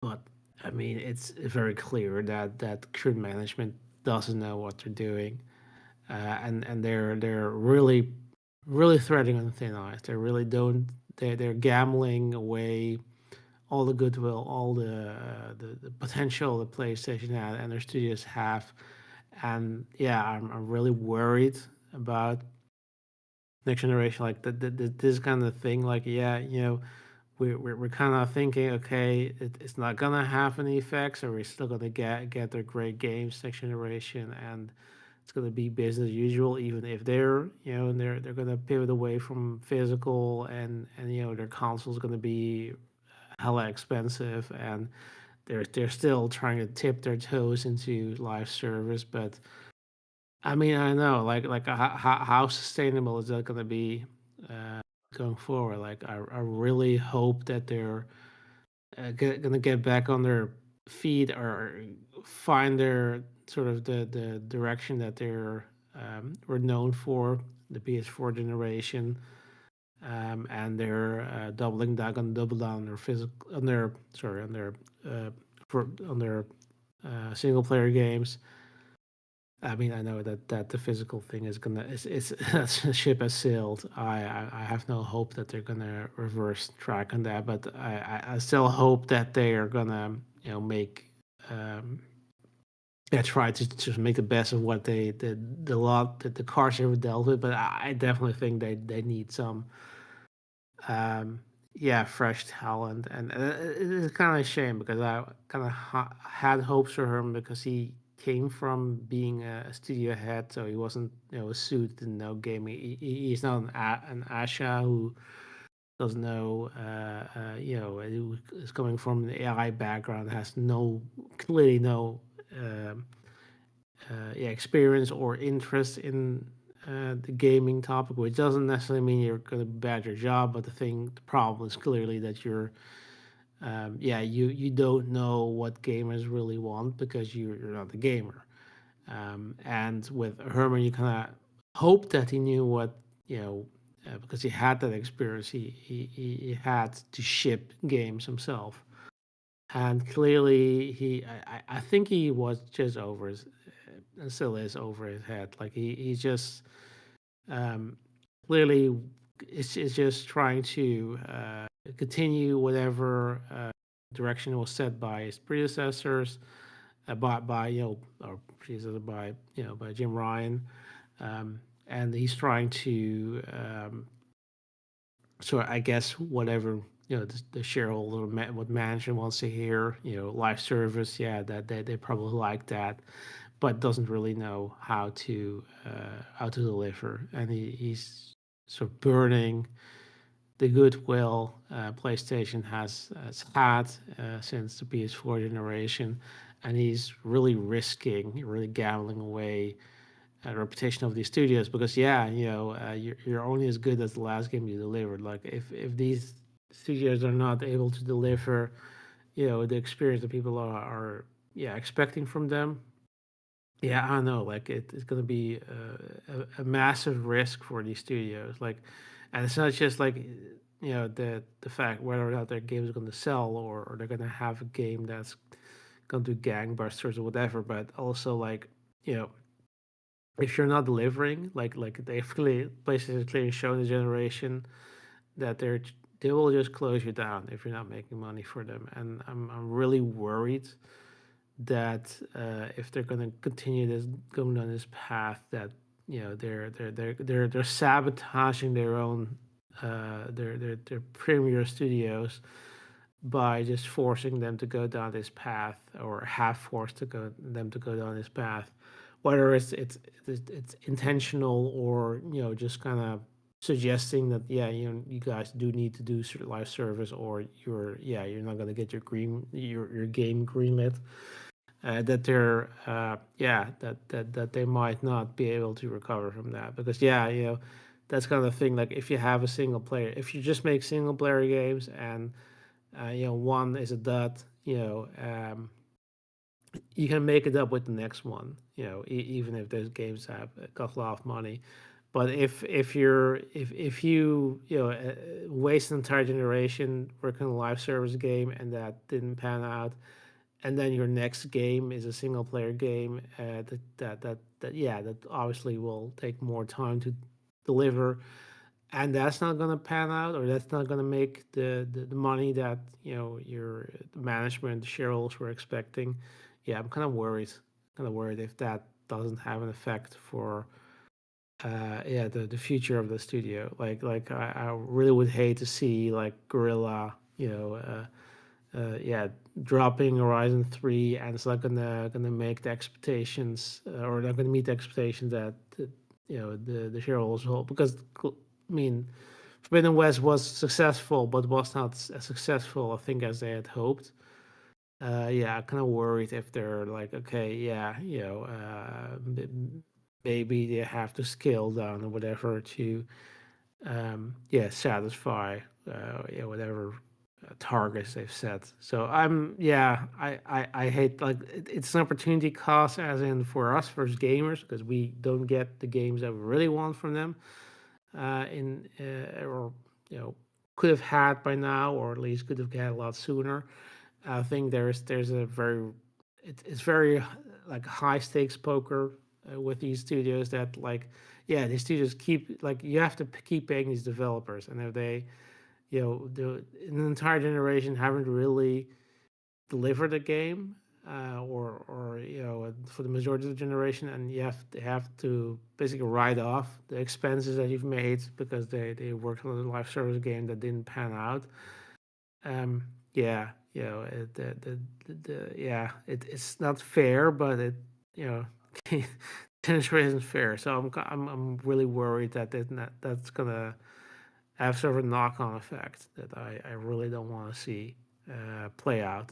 But yeah, I mean, I guess we'll have to wait and see. I mean, it's already done. We can't change that. I hope that they're going to pivot back from that, and yeah, learn the lesson. But maybe it's also a good idea to change of leadership a bit with people who actually do know what they're doing, and do have that experience, and do um, yeah, also maybe able to push back and not just do whatever management wants to do, and then just say, okay, yeah, well, this is actually the way to go, because this is this is the core identity of the PlayStation brand. This is what gamers want. This is why they buy our console. Yeah, yeah. Well, but I guess we'll have to wait and see. Yeah, that's my take. Okay, cool. Yep, that makes complete sense. We're gonna cover this last thing real quick because it's the only other thing we have left, and obviously, it'll it will have official stuff next week. Um, but the GTA 6 leaks happened. Um, Obviously, Take Two is in a whole turmoil over it. I know Jason Schreier talked about basically, uh, the employees at Rockstar and stuff are just kind of tired of it because they're trying so hard to look for these leaks and see where it's happening and what happened and trying to figure it out.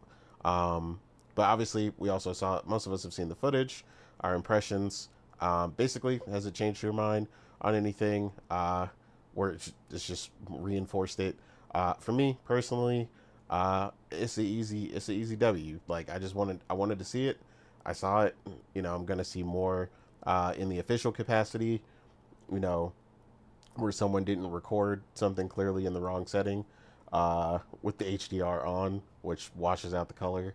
But I got to see some cool stuff that looks interesting. It looks like we might even finally get some more simulation aspects, which makes sense because it looks like they're looking to capitalize on the RP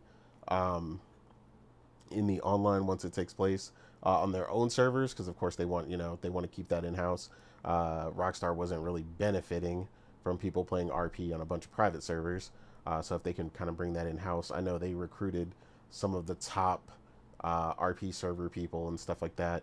So I think this is just like a product of things to come, where they're talking about potentially, at least in some of the footage, looks like there might be gas, maybe even some sort of oil or something, giving people another reason to kind of take care of their vehicles. Another reason to go to the shops besides just making your vehicle look better. But yeah, I'm all for a lot of these simulation aspects and some of these other things that we've seen. The game looked incredible. It looked like it was running great, which isn't a surprise to me.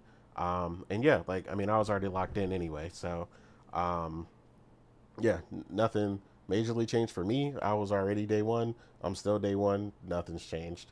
Um, Omar, I don't think you were picking up the game or not, but has anything you've seen actually changed your mind, made you more interested, or it's just It kind of nothing for you? It's just GTA. Like I've seen the gameplay and I'm like, it's just GTA. Yeah, it got some improvement, but um, I don't know. People gotta go crazy with this one. So have fun for them. As for me, I might get it later down the road, but right now, especially with it having digital only, it's gonna be tough to focus on it right now. I have too many other games that I need to buy compared to GTA. Okay, that's fair. Weeb, how about you? Change your impressions? Did you like what you see? Anything change for you at all? Or you're still kind of like, GTA?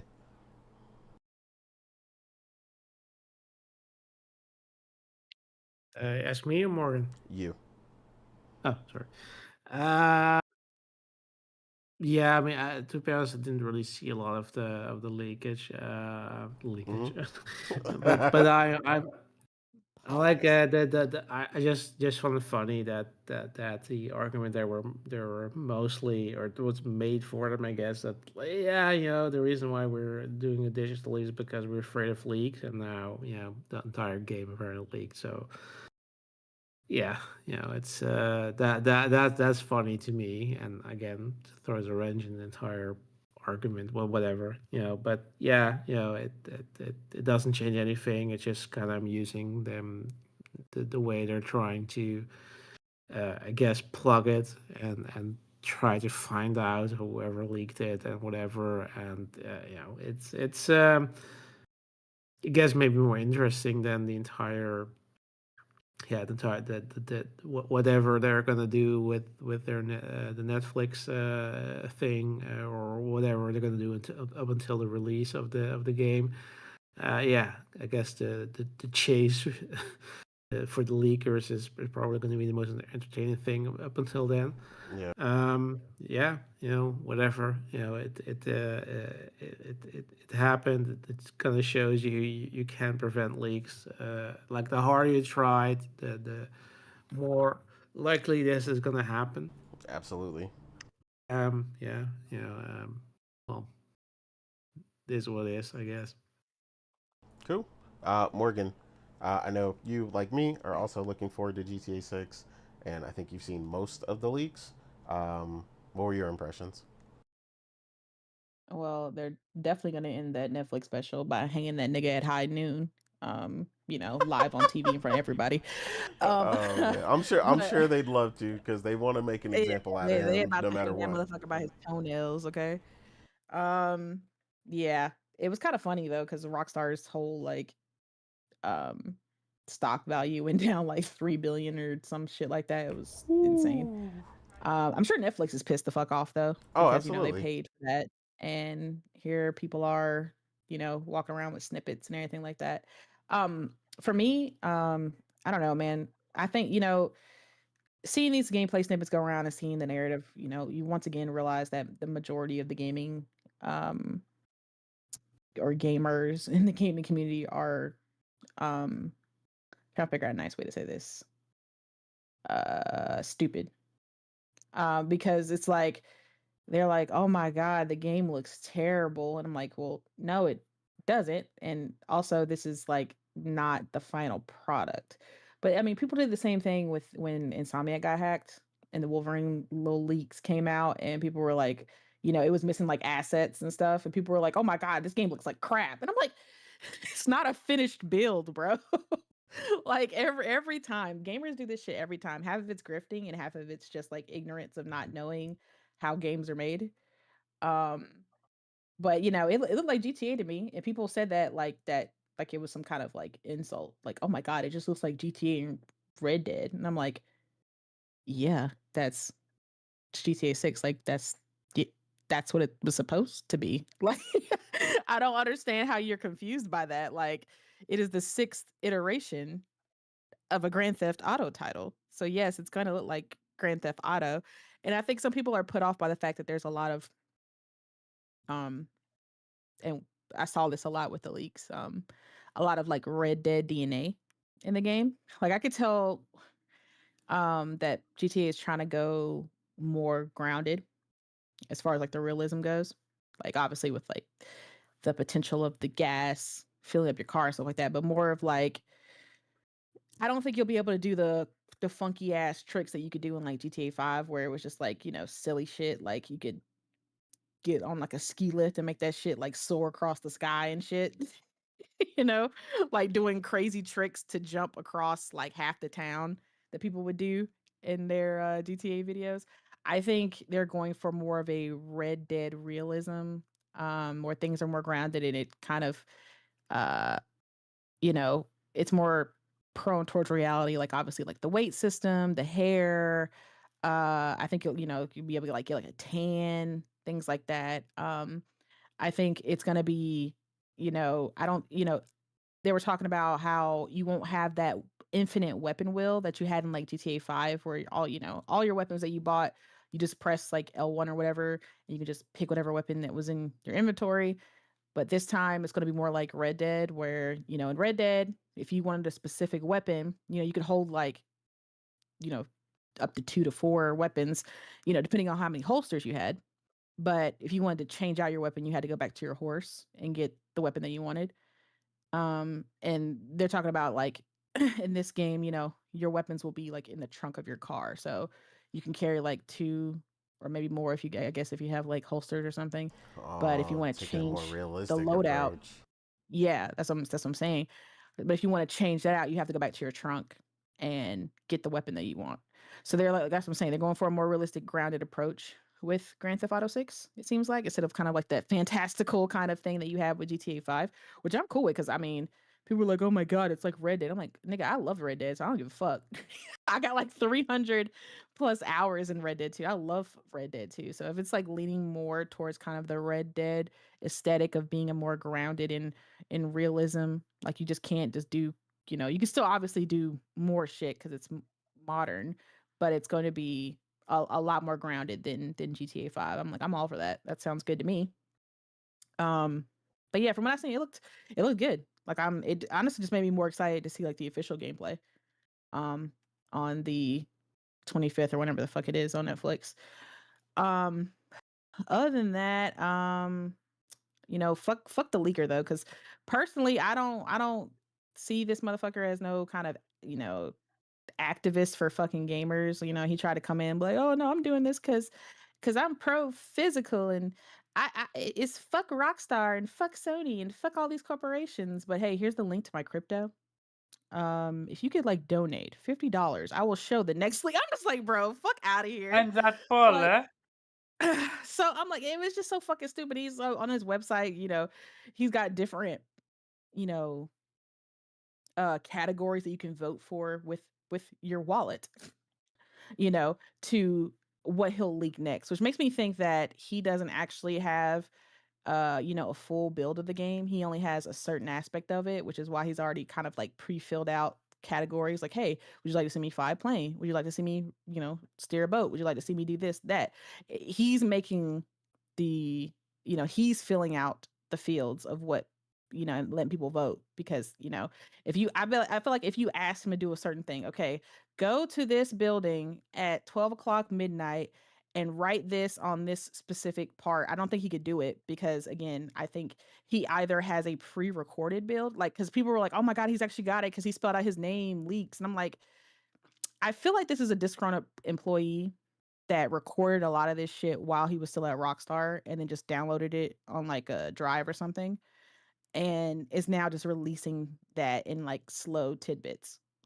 I think that's kind of what's happening. I don't think he actually has like a build or anything, but we'll see.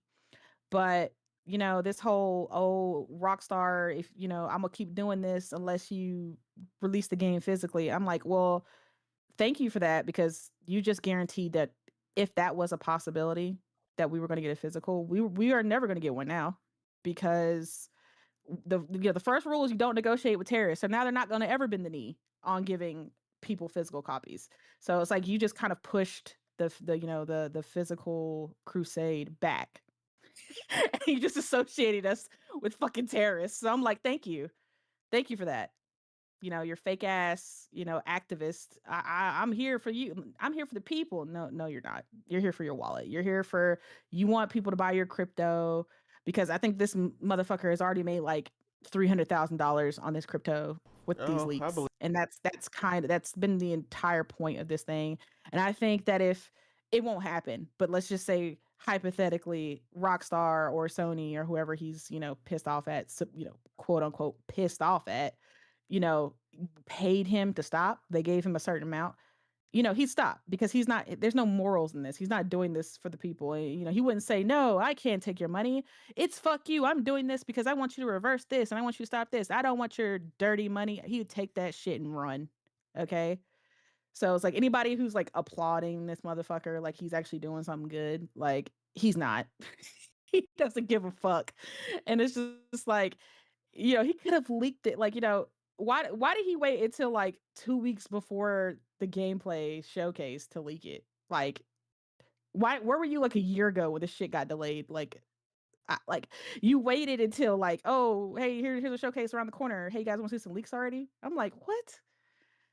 Bro, this was what makes me think that this is somebody who was fired in that recent the layoff thing that happened within Rockstar. Um and I Yeah, I think so. because you have to remember this is being like the main studio that's making this is Rockstar India. And I think they had like a sweep of layoffs in Rockstar India recently. And it makes me think this might be like a disgruntled employee. Like I get it, you got fired. Fuck Rockstar. But like, just say that. Well, don't say that you got fired. Just say fuck Rockstar. You don't gotta pretend like you're doing this for the people. Like, yeah, it's just it's interesting. They'll eventually find out who did it. And I'm sure they're I probably mean, going to. he's looking at life. Well, it won't be life, but he'll certainly pay a lot, and he'll probably be in prison for a few years. So they'll try to go for the full whatever the full punishment for this is.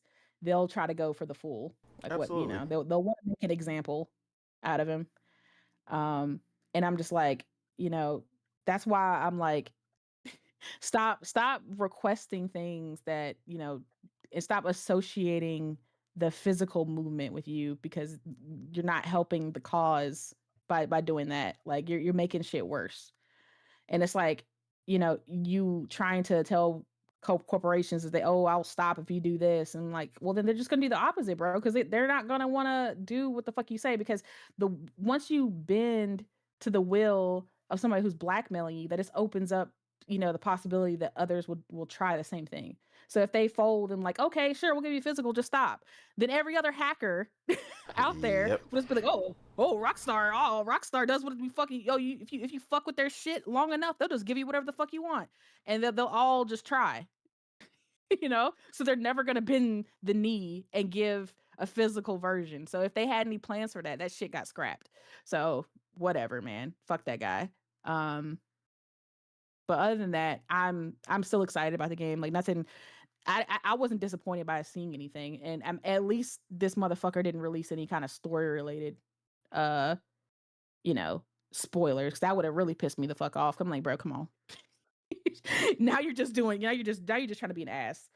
um so I don't mind little snippets of like, oh, he's walking around, oh, he's driving, oh, he's shooting, oh, look at that, oh, look at the ocean, like, shit like that. That's whatever, right? That's not it's, at least to me as a gamer, that's not a big deal. I don't consider that like a spoiler. um so like, just stay away from the story shit.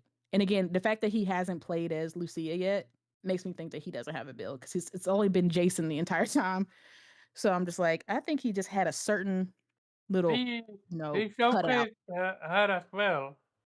Mm, I haven't seen her.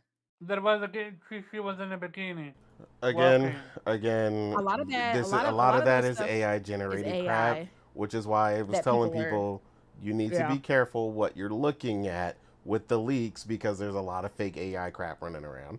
yeah. Some people are mixing the footage that he leaked with AI stuff that Okay, they made thank you for the themselves. explanation. I fucking hate this now. Which is why I Yeah, said we're going to talk yeah. about That's it why I was now like, because we're going to have official yeah, stuff next week, which is finally going to solidify a lot of this stuff. yeah. That's why I was just like, I don't think I think he just has like a certain little slice of gameplay because he's only showed certain things, but at the end of the day, it's whatever. I mean, it's not like my pockets are being hurt by what this fucker is doing. So, I don't particularly care. Like, I'm not here like, oh, fuck Rockstar. I mean, I feel bad for the devs because they've obviously been working for like 7+ years on this game. And here they were like literally, a week or two away from showing it. And then here's this motherfucker like, oh, no, fuck that. Here's all the gameplay you worked on out of context. Like that would piss me off. It's like, you're about to release a book and somebody just releases your draft. That's like the second draft, and you're like, and you've worked on 5 drafts. So that's 3 drafts away from your final version, and people are showing it and like, oh man, look, this book is trash. And I'm like, motherfucker, that was like 3 drafts ago. It's not even the same book anymore. But you're showing people's work out of context, and that's just not fair to the developers who worked blood, sweat, and tears. 'Cause I'm pretty sure they in there whipping motherfuckers in Rockstar to make this shit look and run as good as Rockstar's games do. So I do feel bad for the developers, but I don't give a fuck about these suits. I hope they lose money on that shit. But yeah, regardless, I'm excited to see the Netflix thing, and I hope they kind of deep dive into the new mechanics that we can expect in GTA. What's new, right? Like well, obviously it's like a new protagonist and everything like that. But I'm saying like as far as gameplay mechanics go, what can we expect for GTA 6, right? What's that next big thing? And what's going to be the thing that everybody compares now? Like now, we'll have, everybody's always fucking comparing games to Red Dead 2, right? As this running joke. So GTA 6 will be the next thing. Like, oh man, look, this other open world game isn't as cool as GTA 6. Look, it didn't see you can't see Jason's balls as as he walks. It's just like you can't see the other characters that do that. Like, it's just stupid shit that's in GTA that these fucking gamers always compare every other game to. So I'm interested to see what exactly they'll be doing in this game. That's the next big innovation in open world gaming, if they have that, right? So yeah, I'm excited. It's Gamescom week, so it'll be one of the mini games that we will be seeing. So Exactly. Yep. And with that, we're gonna go ahead and get up out of here. Again, thank you everybody who joined us. Uh, you know where to find us. So we're gonna head up out of here. Again, it was a pleasure. Again, always appreciate the participation in the chat. You guys always bring about great discussions and great ideas. But yeah, like I said, we're gonna head out of here in an expeditious fashion. So with that, we're out of here. Otter Nation. Nation. Otter Nation. Author donation